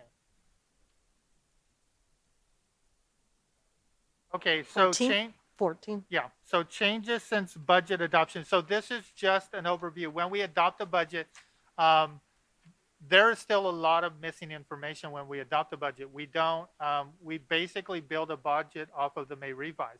And we know from May revise to when the enacted state budget, there's a lot of negotiation that happens between the governor and the legislature. So there's changes that occur after we adopt our budget that we need to represent. So on the revenue side, the most significant piece is we added back that additional supplement or concentration grant funding from that new funding source, that new concentration grant increase. We budgeted 12.2, but we were going to projected to receive 21.8. So that additional 9.6 brings us up to that 21.8. And those are the dollars that we leverage to do the shift of expenses. Mm-hmm. The other piece is generally we have to shift expenditures through a to our charter schools because of the way we are funded and the way charter schools are funded. We're funded on the greater of the current or prior year ADA. For us, because we're declining enrollment, it is the prior year. Charter schools are funded on the current year. So as we lose students to charter schools, the state doesn't want to pay twice because they pay them in the current year and they pay us for the prior year. So we have to move out that shift of students, and so we lose revenue. Because of where we are in the hold harmless, we did not have to make that shift. So that returns $2.6 million to our budget this year. However, next year, we are going to have to return to that shift. And so if we're losing students to charter schools, we will have to shift those funds about commensurate with the students we lost. And then on the expenditure side, as we go through, the best laid plans, we prepare budgets and we have ideas on how we're going to spend. So some of those expenditures don't come to fruition. So we can see we had salary and benefits savings. We also had additional indirect cost, which is a reduction of our expenses. We received money from our categorical and restricted programs to pay the general fund for services that we provide, such as fiscal work, HR work. So that is a payment back to the general fund from these restricted that is allowable. And so since we had a lot of one-time dollars coming in, that increased the offset of our expenses that we received to the general fund from those restricted programs. We also, when we closed the books, if you recall during the unaudited actuals, we increased our, this is carryover. When we close our books, we have carryover that we move in. So that's additional carryover. We have the unspent balances for our LCAP. So when I talk about that new concentration grant dollars, as well as that 19.5 that was included in the LCAP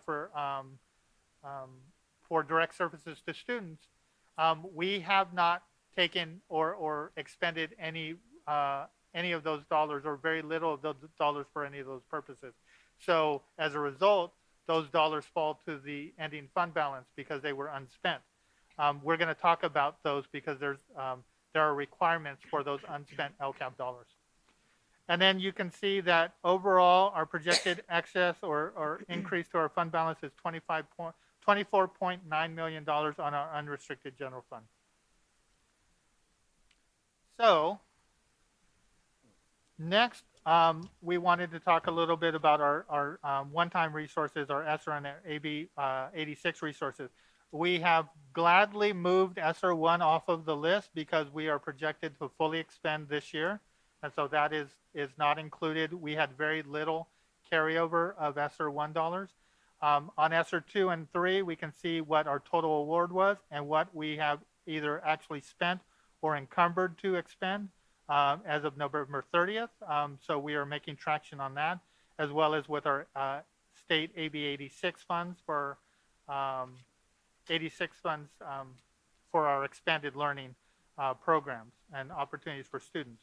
So this is just an update to the board of where we're trending. To Mr. Tillman's comment earlier, we are in full agreement. Cabinet is actually working on exit strategies for this funding, similar to what the state did for districts, which is they set a deadline. If you did not spend dollars by X dollar, if you had unspent dollars by this time, then those dollars were taken and they were utilized for other purposes. That way we build in to the schedule enough time to make sure we're fully expending those dollars. Correct. Appreciate that. Okay. Okay, and so, okay, so let, Madam go ahead. President? Yes. okay, yeah, Can I go? go ahead. Mr. Sullivan, so in ESSER 2 and ESSER 3 and in AB 86, these are the encumbered amounts. So we still have the remaining in each category to spend. Correct. So do we have a projection of how we're going to spend those monies so that we meet the deadlines for 9/30/23, 9/30/24? We do. We have expenditure You do? for every single program, Okay. ESSER 2, ESSER 3, AB 86, and we also have a waiting list. So when I talked about those unspent dollars, if we're not able to spend certain dollars by, we have a list of other things that we can spend those Okay. dollars on. So Okay, great. And then going to slide 14, I mean, we got a lot of money, one-time money. So I don't understand how we can have a deficit of 3.2 million on number 4 sorry. on slide on Oh, I'm page sorry. 14. That negative number. So it's sorry.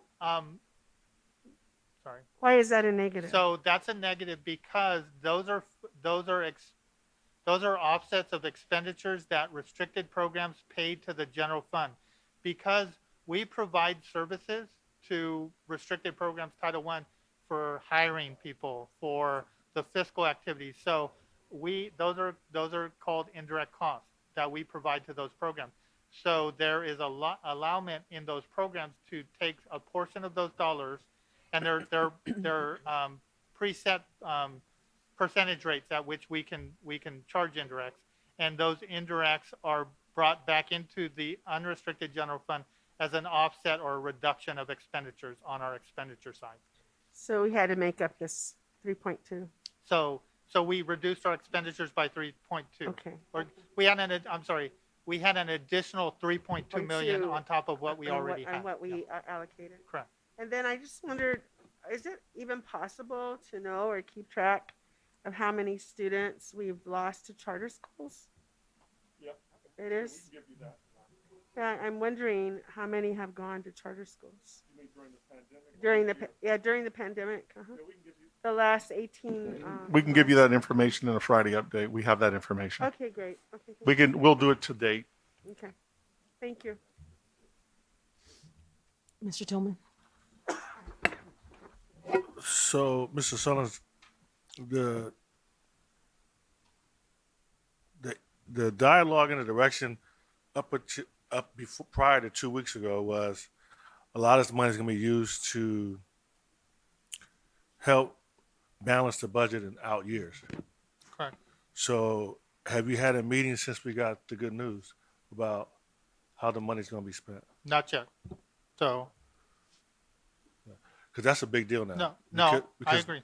Because now you have all these millions of dollars that you thought were going to be needed to balance the budget, and now you realize these out years Yeah. is not going to be needed, but therefore we still want to spend the money. So Correct. now how do we spend all this one-time money? Correct. In full agreement. And again, we as a cabinet have already talked about the sort of ripcord to pull so that we can make sure that we're fully spending. And as I mentioned, as we are getting additional asks for things, we are creating a waiting list so that when we look at the need to move some of those that were previously going to support our budget out, then we have some. Mr. Precy in the back is chomping at the bit because they have a lot of facility projects that you can use ESSER dollars for. So let me ask you guys a question. I read a story on the internet about, because these are federal money, right? Correct. And the question was, could the money be used to fund, in this case, it was a district that had problems with transportation. And they said the money could be used to pay for transportation, including bus drivers and incentive for bus drivers to keep them because they were losing them to other competing industries. So does that mean that it's the same for all employees, or is there something unique about bus drivers and transportation? Well, great question. So the answer is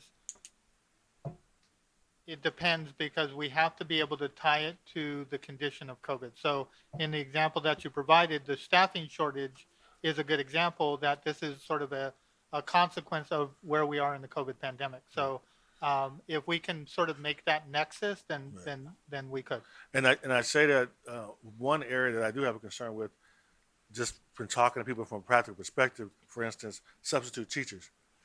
And I try to recruit people to come and sub to our district, and they can tell me the pay that all the districts are getting, and a lot of them are in excess of what we're paying. So I just want to make sure we're out there competing with the surrounding districts to ensure that we're recruiting the teachers and substitute teachers so that we can ensure that we're able to conduct business and have these classes because the pool of employees out there has been reduced. Correct. And to your point, Mr. Tillman, we actually did increase our sub rate to $230. So we are competitive, but we did it utilizing ESSER dollars. Just So recently, yeah. as well as some of the other needs to support our virtual academy, we're leveraging some of those dollars to support that. So I completely agree. Thank you. Ms. Ceballos? Yeah, so I was going to ask that actually because I remember hearing that we had increased. I think the only one that we weren't higher than was somewhere up the mountain, right? But the other ones we were. So I'm glad to hear that. Pomona that has his beat now. that's the case. I did want to ask, I guess, because of previous conversations that we have had on, previous board meetings, that I hear the concern being that we make sure that we do spend the money in the time allocated because we don't want to return the money, correct? So it sounds like you do have a plan to spend the money, and then you have a plan on top of the plan in case that plan doesn't, for Well, whatever reason. and- You and have waiting we lists for. We have waiting list items, but I think to Mr. Tillman's point, as the budget improves with the additional state dollars, the need for some of those ESSER dollars to scaffold our budget become less. And so what's the plan with those? So that is, again, part of it is going to be utilized by the waiting list items because we do have some larger items that are on the waiting list.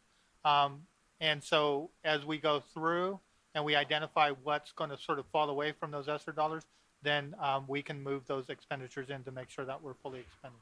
And I guess based on that, my question is for whatever new dollars that we will be getting, we will most likely also have a spend date attached to those, correct? If they're one-time monies. Or, okay. And that is not going to be 9/30/2023, I assume. No, and I would just say not necessarily. Some one-time dollars may not come with a deadline. Okay. From the state. Some will, some may not. And the ones that don't come with a deadline, does that mean that we are free to utilize them up until whenever we utilize them? Correct. But the ones that do come with a deadline, Yeah. it will most likely not be 9/30/2023 or, No, So it's I the guess, state, so no promises. I guess Yeah, what no, I I'm know. trying to ask, and Yeah. again, I hear I you. know what you're saying. You don't know. Whatever income we do get, Yeah. we will get an extended amount on top of this to spend it, correct? I mean, Correct. that's the assumption. Yeah. Anyway, But can I say, normally in the money that he's talking about, we're talking about one-time money, there isn't a time table on when it has to be spent. Well, this one is, and this is one-time money. No, Well, I'm talking. some. No, I'm talking about. I assume you were talking about the budget presentation where you talked about the additional one-time money being like $9 billion for the state. There's a part in the presentation Correct. where there's a So there's there's a 10.2 in 10.2. one-time And so dollars. when he talks about that one-time money, there isn't going to be any type of deadline on this money. There's not going to be what? A deadline on when it has to be spent. But the caveat is you're only going to get it one time. Right. Right. But there's not going to be like a deadline. This thing with the ESSER money was unique, where you had to spend it by a certain I'm date. not worried about it. Normally, when you get one-time money, it doesn't have a deadline where you have to spend it by. I hear what you're saying. Okay. I just want to make Yeah. sure though that we do have a plan to spend the money because I hear the concern Yeah.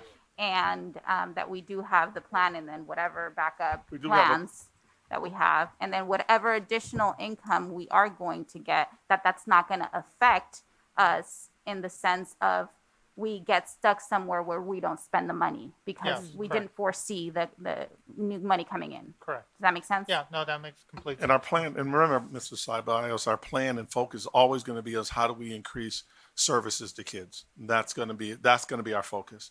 And so we do have a plan. There's an A, B, and C, but we are focusing on how do we overall improve student achievement and how do we and provide more direct services to students. So that is our major focus that I've tasked the team with.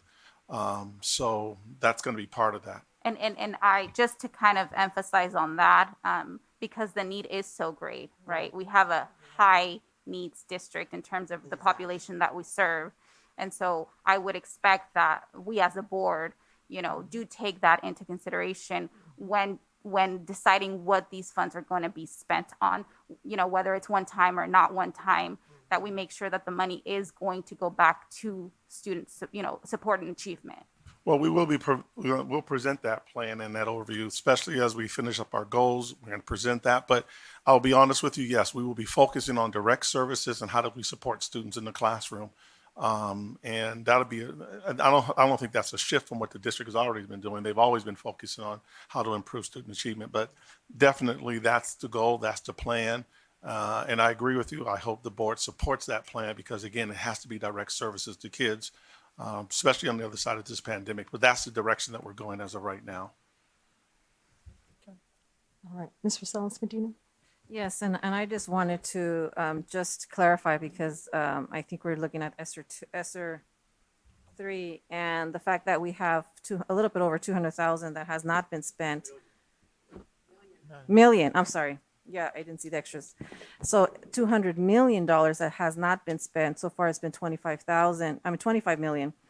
And, and I guess I just wanted to mention the extra money that we're going to be receiving is on top of this. So whatever we get funding for can maybe pulled away from the area that you may have already allocated for what we're planning to spend in this area. I just want to make sure people understand there's a lot of money that can be shifted and switched over so that we can utilize this funding because this is a lot of money that has not been spent so far. Correct. It's a lot of Yeah. money. And I would just add, especially with the ESSER 3, and I think Mr. Tillman said that at a previous board meeting, and well said. The state and the federal government, they put us in very difficult positions. They give us money and then they don't and then they say there's a plan that you have to prepare and the board has to adopt, but we're not going to give you that for 4 months.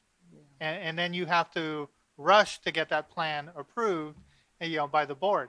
And so when we think about the ESSER 3, if you recall, that was due in October, the end of October. And so we brought that to the board. So at that point, we had not spent any dollars because we did not have a board approved plan. So ESSER 3 is behind or a little bit less spent than some of the other fundings because we haven't had access to spend it as early as some of the other ones because of that board approval process. And again, it's usually not a doing of the district. It's usually the accountability requirements that are required about us. We don't get that information until much later, and then they give us a very short deadline to get it all accomplished. For ESSER, yes. Yeah, so ESSER monies are coming in, yes. Okay. Okay. So as we gone through, um, and this will be the first interim multi-projections that will be presented to the board next week. We can see that on the revenue side with the changes that were referenced earlier, that we plan to have an increase in our fund balance of 48.8 million for this year, bringing it up to 185.6. And what I wanted, well, actually, this is not the slide. So what I wanted to show you is as we go through and we look at our reserve for deficit spending and our reserve for economic uncertainties, we are able over the next three to not only meet our reserve for economic uncertainties, which is going to be the basis for whether we can submit or whether we can certify a positive certification with the county.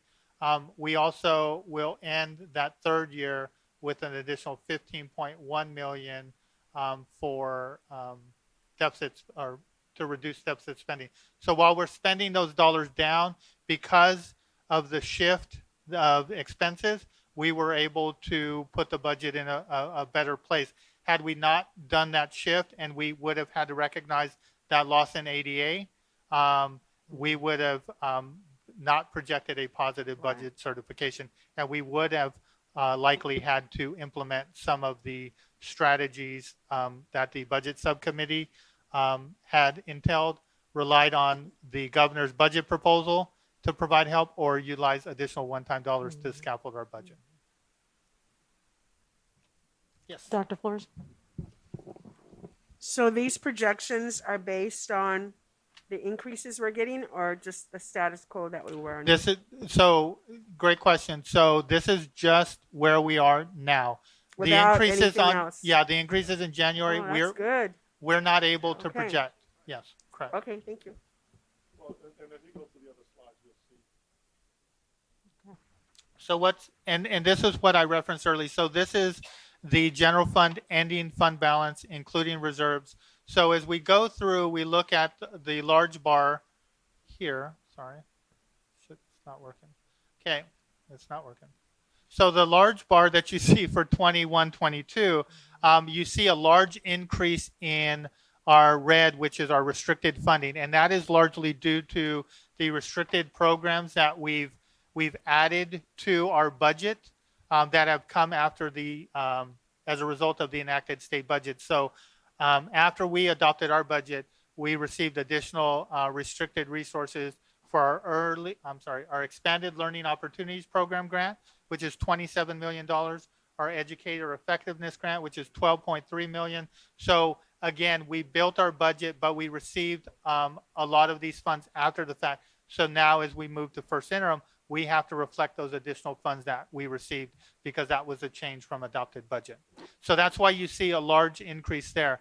In the middle, you see the green spaces, and you see the notation that those are unspent supplemental and concentration grant dollars. So as I referenced earlier, we had the additional new concentration grant, as well as that those unspent LCAP priority dollars of 18.1 million total. So that's represented in there because that's reserved. Because of the change in the law that came with the enacted state budget, we can no longer sweep supplemental concentration grant dollars into our general fund to help, balance. We have to designate them and repurpose them and redistribute them for services and actions that support those student populations. So that's why that's reserved. So next year, we don't have a reserve because we're projecting to reinvest those supplemental concentration grant dollars. Madam President, so just to clarify, we roll over that money Correct. for targeted for services to our unduplicated pupils. Correct.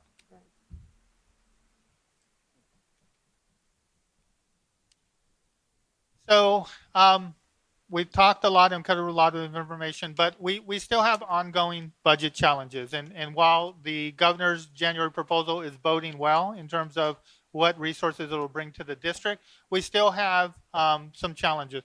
We are and I think Mr. Tillman alluded to this, we are still in the middle of a pandemic. So while we are projecting for next year that we may return to normal, as we continue to move along and or continue to be in the pandemic, that may not be the case, and we can continue to see negative impacts to our enrollment and ADA potentially. So that's something that we have to be cautious of. We also are continuing to experiencing escalating pension contributions. We discussed our local contribution to support our special education program staffing. And that, again, will continue and has continued over the last several years. And those are needed services. Our kiddos need it. And so I'm very proud that this board and this district has really stepped up to make those investments. The one thing that I would like to point out, this is a new one, is that we have a staffing paradox. And that staffing paradox is, on the one hand, we have a declining enrollment, and we have positions that are staffed and in terms of enrollment-based staffing. And so as our enrollment declines, there is a need to right-size our staffing to adjust to that enrollment. Because the further we delay it, the greater the impact becomes. So while we have the additional dollars and we've been able to keep some positions going, that may not always be the case. So we always like to share that information. Yes. I don't know if you can answer, Madam President. I don't know if Mr. Sullins can answer, or if Dr. Funches, sorry, Dr. Funches can answer it. So are you projecting retirement and in terms of the staffing decline? I mean, in terms of enrollment, are you doing that research and analysis? Yeah, so Dr. Flores, great question. Right now, we are evaluating our resignations and retirements, and we are keeping an eye on what that might look like.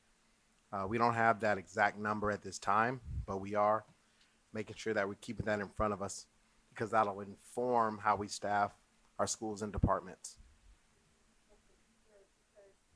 Keeping on top of it in terms of, ongoing analysis. Correct. And that way, well, I mean, it's a big, a big lift to Understood. do all of that. I mean, it really, really is. No.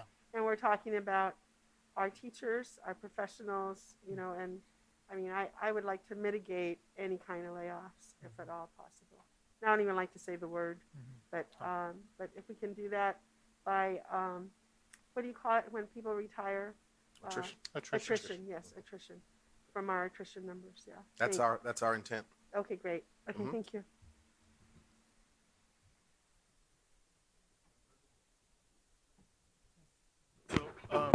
Along those lines, for me, the big picture is, 3 weeks ago, I felt like we were in dire straits and didn't know how we were going to get a balanced budget once the ESSER money went away.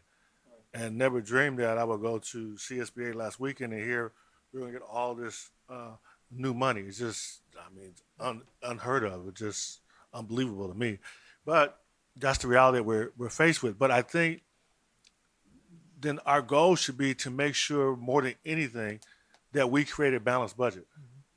And so through attrition and then looking at our actual numbers, make sure that we get our expenditures in line with our revenues, because this is the opportunity where we can do it.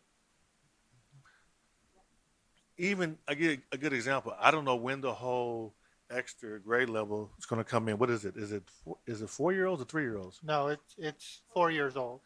So when is that supposed to take place? It's phased in, so it starts as soon as next year. So my point being, if we have teachers leaving, and then we notice that we have too many teachers and other staff, then a lot of that should be shifted to fill those positions at that new grade Correct. level. Correct. Agreed. But what you don't want to do is maintain the same level that you have now in the areas where you have too much staff, and at the same time hire new people for those new grades, because then you're going to compound the problem. That makes sense. But that has to be the discussion that you all are having. And it gets back to this same big concern that I have, and that is that extra money.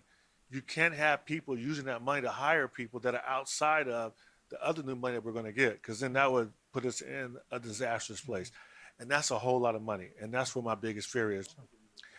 And I think that at some point, uh, when we discuss the new funding and even the extra money, because what hasn't happened is, and Mr. Sullivan said it, they haven't adjusted for this new money that's been announced.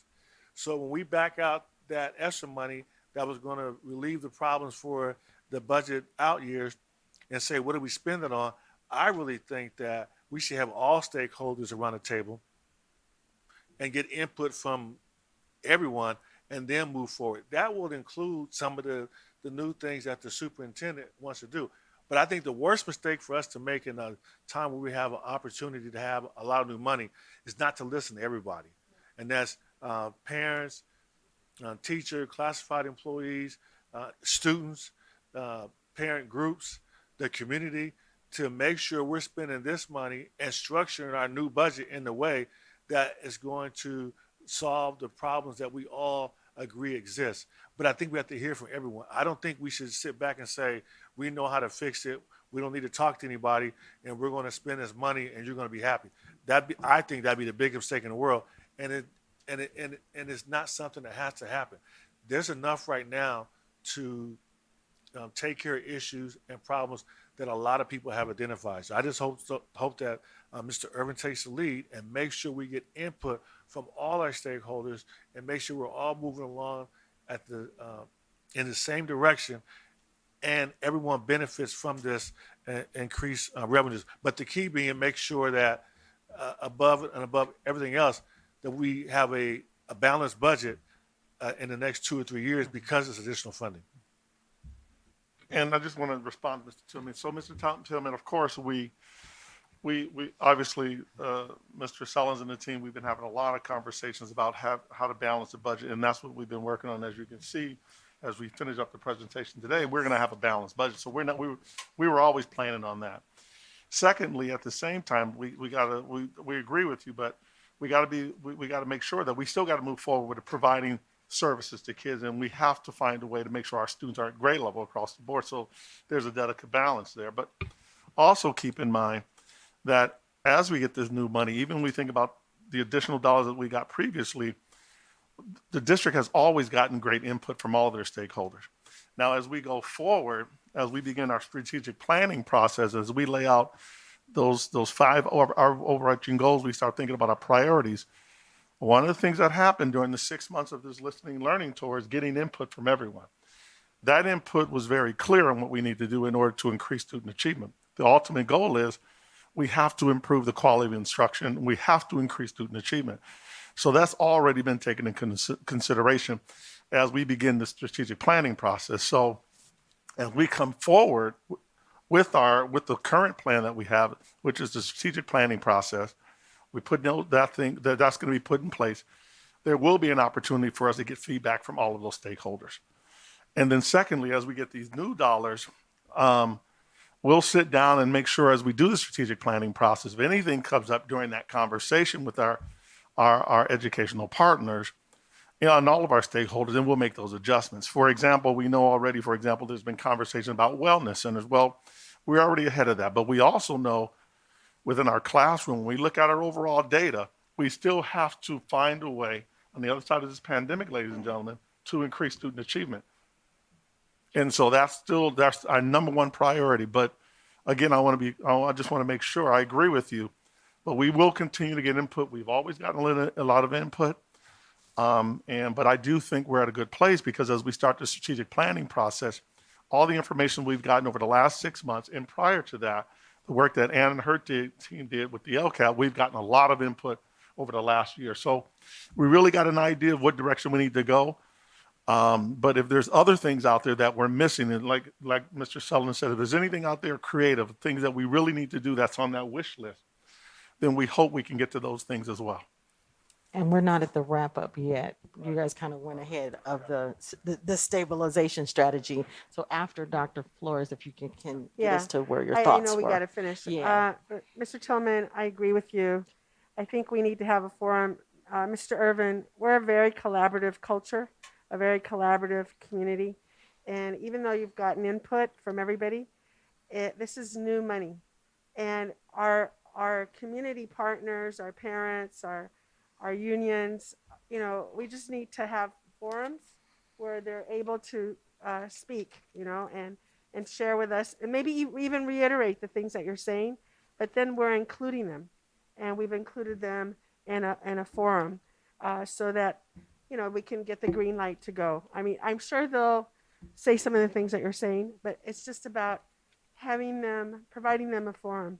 I would like it to be like when we first used to do, public forum in our community room, and having, people have 3 minutes, not 5, but 3, to speak or whatever, to come up, and that way, everybody hears what everybody's saying instead of this group by themselves, this group by themselves, that group by themselves. So, Dr. Flores, I want to get, I would,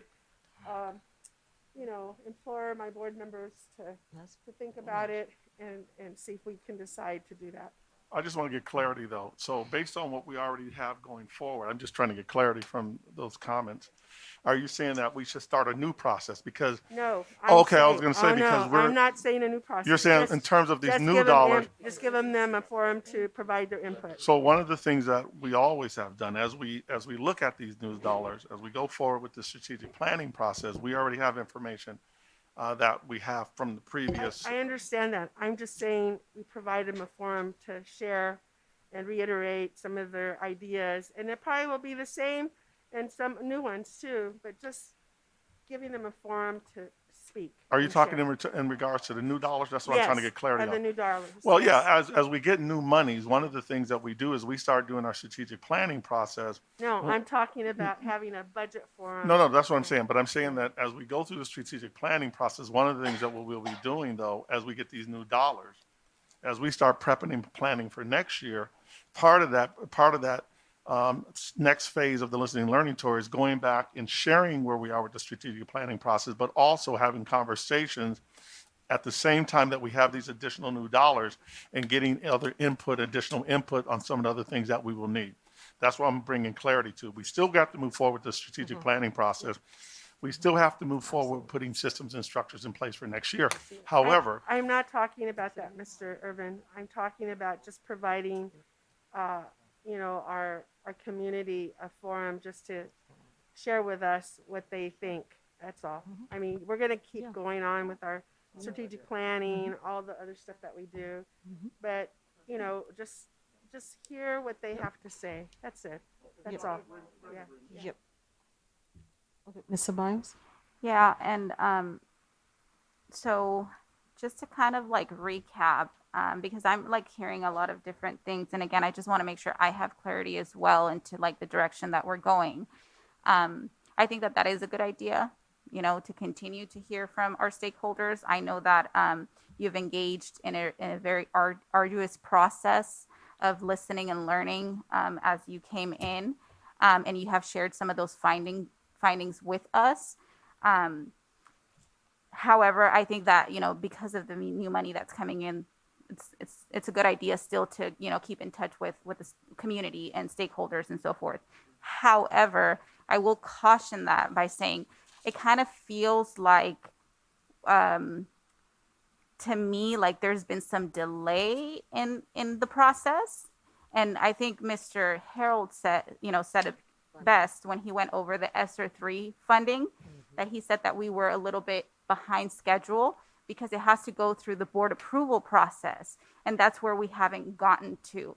So again, like I said, I'm hearing a lot of things and I want to make sure that I'm listening and paying attention to some of the concerns even that my fellow board members have, like, Mr. Tillman, in regards to making sure that we do spend those monies in an adequate time. I do want to make sure that we're moving along in the process and really determining and establishing, next board meeting or whenever to move into that direction without having to halt the process to, do more listening and more learning. Because you're right, we do need to put systems and structures in place now as we move forward, because, we've seen student achievement. It's no secret, right? We look at previous years, we look at it now even, and I know the pandemic has been, has been very hard on all students and teachers. But I think that in addition to looking at balancing the budget, which should be our priority, I think that our priority is also to provide those services to students and make sure that they are moving forward, both socially, emotionally, and academically. And that's going to come in my opinion, with putting those systems in place. So I just want to make sure that we don't lose sight of that and that we're able to move forward, so that we are able to spend those funds in that, time frame. And we're planning on doing that. And I hear what Dr. Flores and Mr. Tillman is saying. So I just want to be clear. As we continue to move forward to prep and plan for next year, with these new additional dollars, one of the things we will do with the team is set aside some time to do some additional forums with our stakeholders to say, here's some additional dollars. Here's our plan currently. However, we have additional dollars and here's some ideas, but what else are you seeing? Like, for example, a parent recently said, hey, where are we at with the wellness centers? Well, if there's a way to do that, then let's start talking about that now.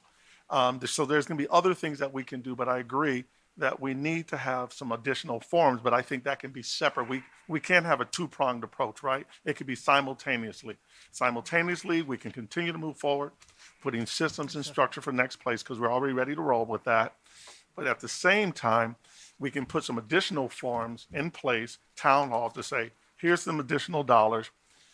Here's the things that we're currently looking for toward doing in the next 2 to 3 years. However, with these additional dollars, is there something else? I mean, it could be some school beautification, it could be wellness centers, it could be whatever it is. But we got to remember the one-time dollars versus ongoing dollars. We got to be careful because ongoing, again, that's ongoing costs, and we have those one-time dollars. So we got to be careful on staffing as well because there's there's a two-pronged approach here, and I think that we hear you loud and clear, and I think that we're in agreement.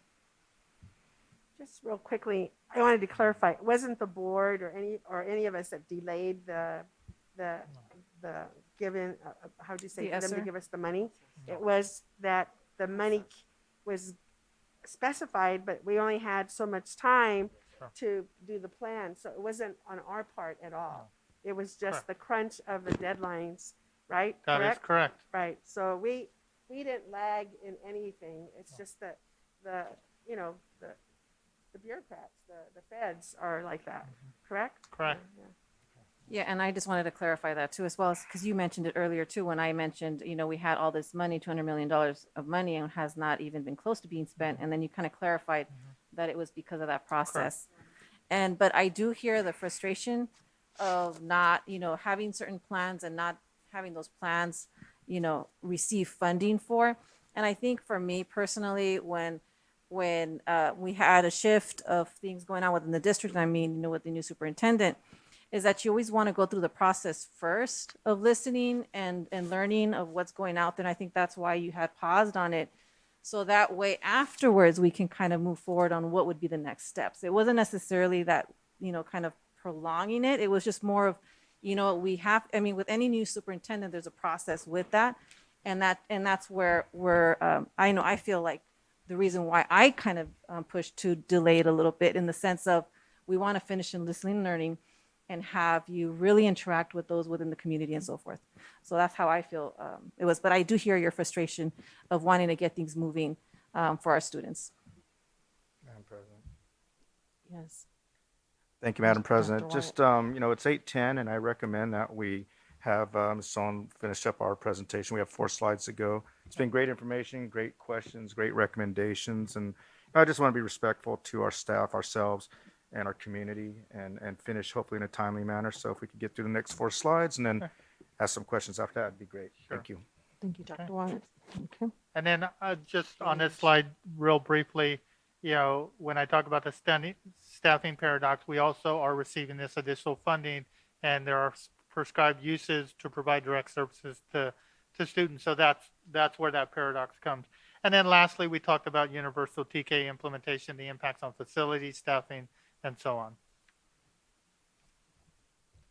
So this slide was presented to the board previously. As we look at our budget stabilization strategy, we take a 3-phase approach.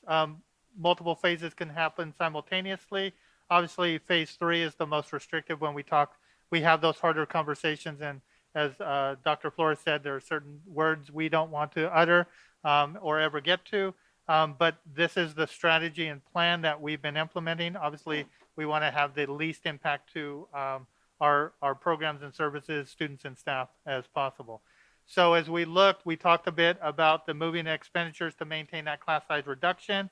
As the governor's budget proposal comes forth, we're going to evaluate that proposal for the opportunities, again, to stabilize our budget and get that into a better place. Simultaneously, we also look at and evaluate our staffing to make sure that we are right-sizing our staffing, looking at our position control process, making sure that there is constant communication between fiscal and human resources to make sure that we have the most current information for the basis of preparing our budget. Obviously, exploring opportunities to increase ADA, intervention, outreach, ways to promote attendance culture within the district, evaluating contracts, as well as programs to identify efficiencies.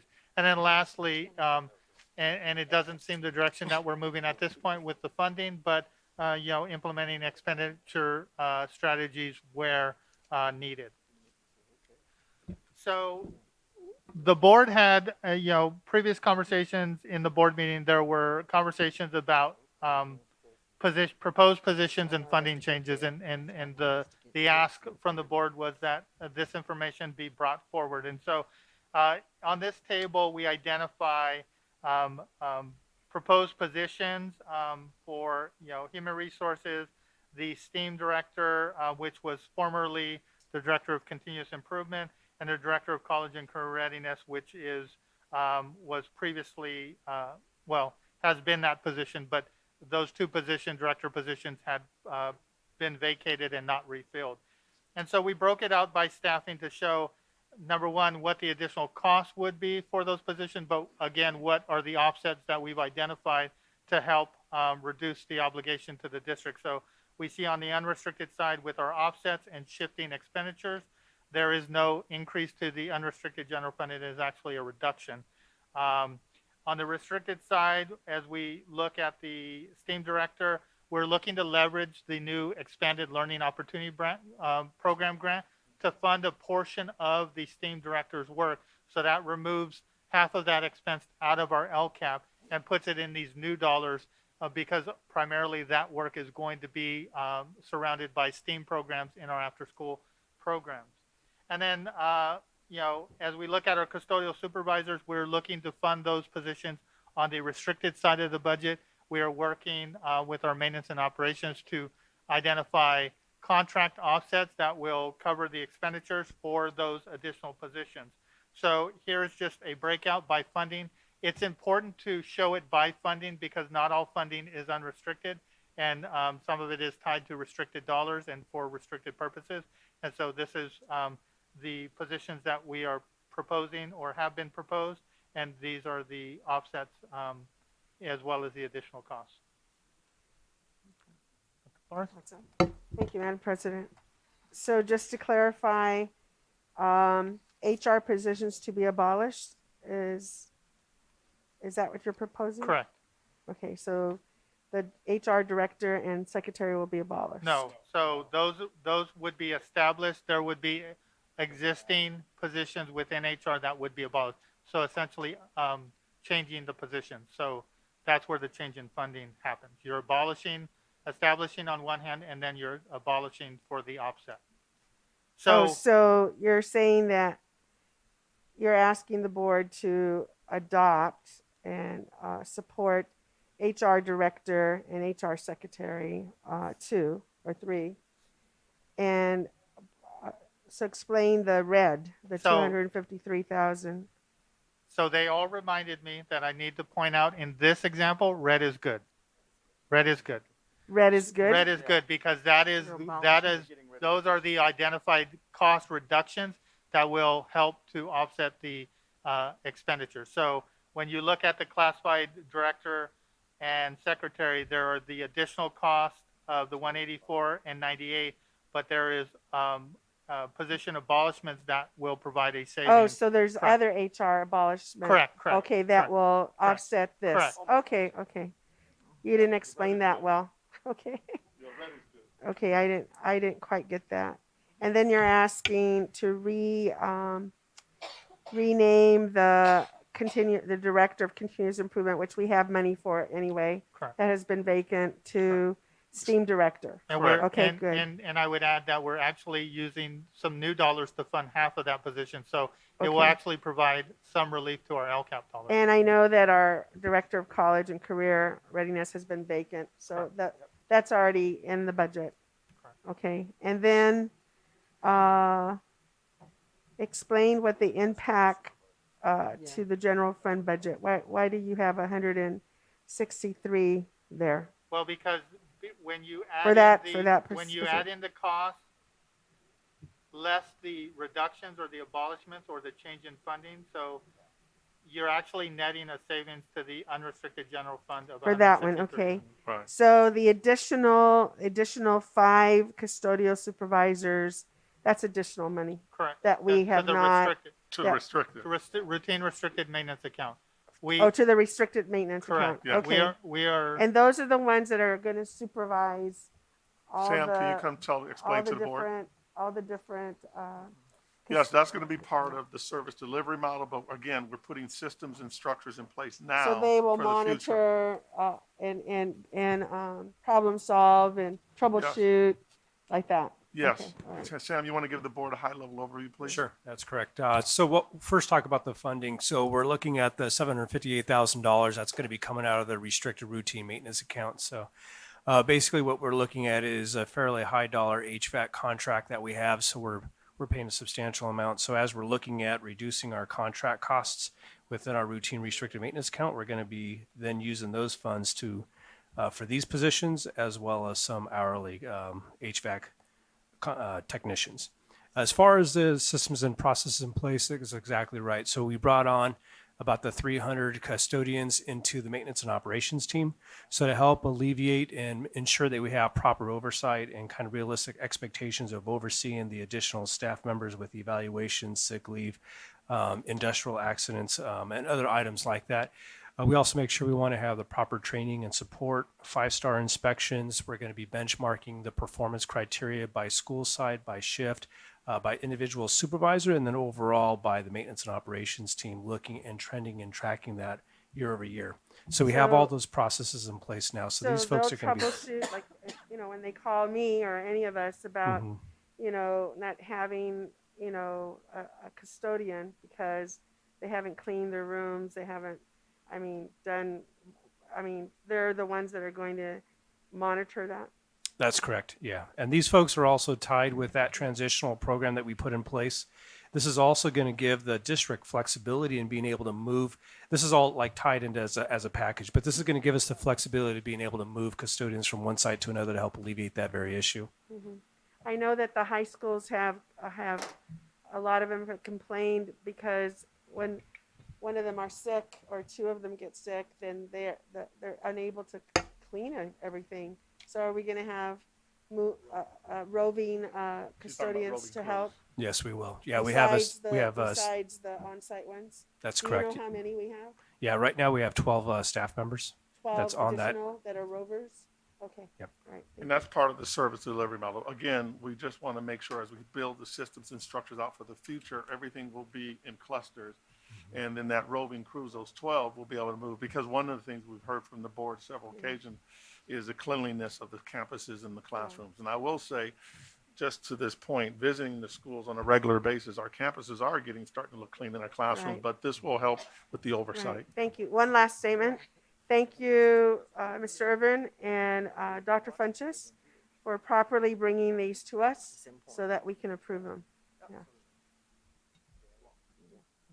So I agree with the hiring these, but to me the difference is day and night because we know we have additional money now, so it changes everything. So it's easy to go along with the proposal. I think the transparency is the key, and this is the way that this board is accustomed to doing it. You show us what you want to do, and then we decide yes or no if we're going to approve it. But it has to happen that way.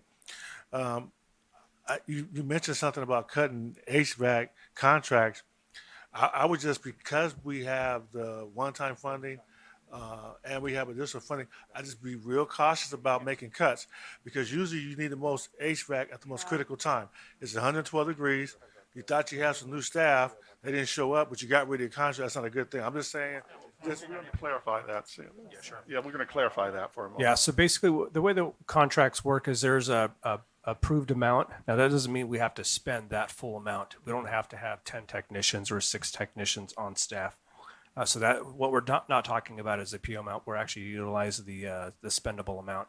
So what we'll be utilizing is reducing those in addition to some of our ESSER projects because we're actually replacing some of our chiller maintenance to package units that requires far less maintenance required as well as dollars spent and staffing hours. well, I hear you. So there's a lot of stuff that's in My play only just point with. is we're not in the same phase we were in 3 weeks ago.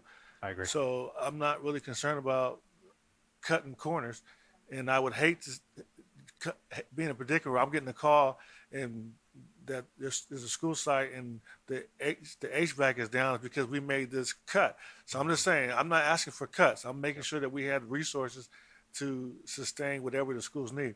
The other part, I'm all for going along with this thing for the superintendent's model with the additional 5 custodial supervisors. But we did hear in some of the meetings about the concerns for custodians saying we need actual more custodians because of the change. This is the part I'm talking about getting input. This might be a time when we can look at the budget and say, hey, because of the new funding, we may be able to hire some additional custodians to help do this work. Because the worst thing is to have folks supervising and saying, hey, you got to do better.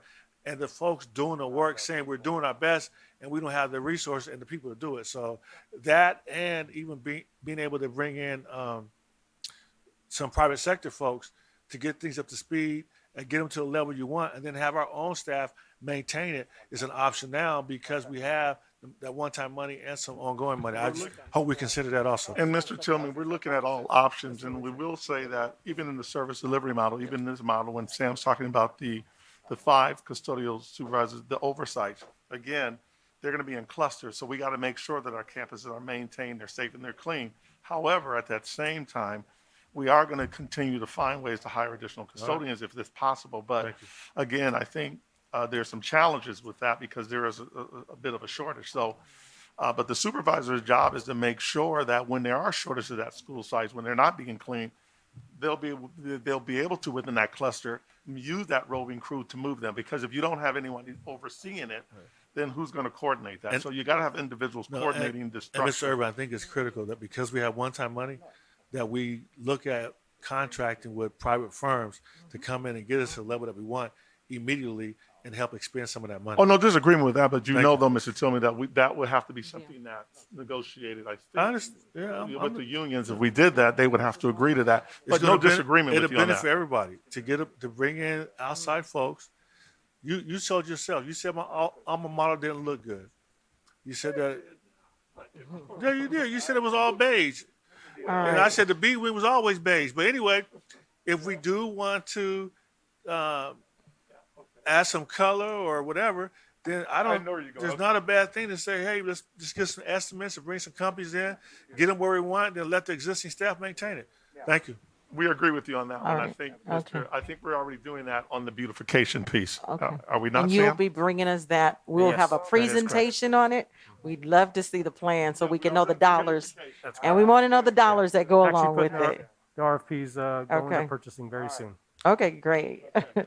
And I do want to mention, I appreciate you bringing this forward to us because this is how we're typically used to receiving positions and, explaining this is why it's important. So I do appreciate you doing that because I think this is a kind of like, especially for Ms. Ceballos, with regards to what we have done before. And this is something similar to what we've done. With regards to the 5 custodial positions for the supervisors, it's about 150,000 with benefits for each person. And so I look at what the public comments that we did receive was the fact that, they need help and they need more support. So I guess one of the things would be if we're trying to have those supervisors come in, the custodial supervisors try to organize when we need to shift individuals. And if we're in a dire emergency, I would like to see that they also go into the school sites and be part of that if there's an emergency, that they're also doing the work of custodial work, because that was one of the issues. We weren't able to hire, and looking at outside contracts in order to help support us. So I would like, if that's within the same position, for them to understand that within those emergency situations, they would be also going into school sites in supporting that. Yeah, we agree with that, 100%. And I Dr. also want to Forrest? reiterate, if, not if, but like Mr. Tillman said and Ms. Medina said, we do need additional custodians that this board, authorizes and directs superintendent to go ahead and hire them. And so I think that, it's becoming, it's based on us. It's our responsibility to support that and the cleanliness, of our schools. And, and if, I know you're military. I was raised from a military, your father. Cleanliness, was it. And it's really important to, and especially during COVID, right? And so we need to, listen to our CSEA, and make sure that we not just listen but act. And then I just want to ask, Madam President, are you putting these positions on our board meeting to take action? I don't know if they have them ready yet. We don't know. You don't know. So They haven't are you, brought this are in. you So bringing them go forward? ahead, Mr. We don't. Go ahead, Marcus. But, yeah. Because I would recommend that you do. Well, so we that will be doing that, but officially- they'll, that I we don't know if it'll officially be next approve week. them. no, Oh, you right, we have haven't to seen be the next agenda yet, week. but I we'll don't- explain The in first this thing was to process. make sure that we brought the job descriptions First. forth on Tuesday so that you can review them and Okay. First, give us your blessing. Then we'd seek to fill them, and then we'd bring certificated candidates to you to approve. the job description will come first from now on. Correct. So on these positions, you'll get the job description first. You see this here, what we're asking for. But I'm saying we would approve the positions. Yes. On Correct. On Right. the next Personnel report. agenda, so you Yes. can move forward. That's Right. what I'm asking. Yep. Okay. That's per First the part board is the job request. Okay, description, though. on the 14th. Correct. Okay, good. Yeah, and that's what the board requested, that I bring Right, these forward right. to you. We're going to do that in the future. Yes. And then it's going to be a two meeting process. We'll bring them forward. You'll see the job description. If there's any adjustments or changes, then we'll bring it back to next meeting, and then it will be on the, it'll be part of the personnel report. Okay, great. Okay, perfect. Thank you. I think we're at next steps. Okay, Yeah. so somebody turn off Doc's mic. Okay, so next steps, next Tuesday, we'll be bringing the first interim submission to the board for approval. It's due to the county by December 15th. We look forward to Governor Newsom's proposal on the 10th of January, and then we will have a subsequent budget workshop with School Services of California to go through the details and flush out the impacts to our budget. And then we are, again, beginning our budget preparation for 22-23. And so the SIPS and budget development training will begin on January 20th. And then lastly, we expect to come back to the board in February to walk the board through the governor's budget proposal and include information about the impacts to our district. And with Perfect. that, thank you. Dr. Wyatt? Thank you very much. Thank you. Yeah, thank you, Madam President. Just, I haven't said much tonight, but just want to thank Harold and your team, first of all, for the presentation, as well as Executive Cabinet, Doc as well, Superintendent. Looking forward to good news, as some of us are finding out tonight and in January and February, and I think we could do a lot more planning after that. And I really do appreciate, the clarity and transparency on the positions that have been kind of, questioned in the past, and makes it easy for us to make a decision and move forward. I'm looking forward to us filling those positions, and so I appreciate it. Thank you. Absolutely. So if there are no other comments, ditto, ditto, ditto. I know it's holiday season time, that you all turned it around on a dime, and I appreciate it. And that is very helpful for all of us to be able to know all of the information. And so having said that, I am now going to go to closing out adjournment. Move to adjourn. Thank you. And board members, I know, if you're, okay, if you haven't done your board self-evaluation, send it, because she put it in a printable document for you, so.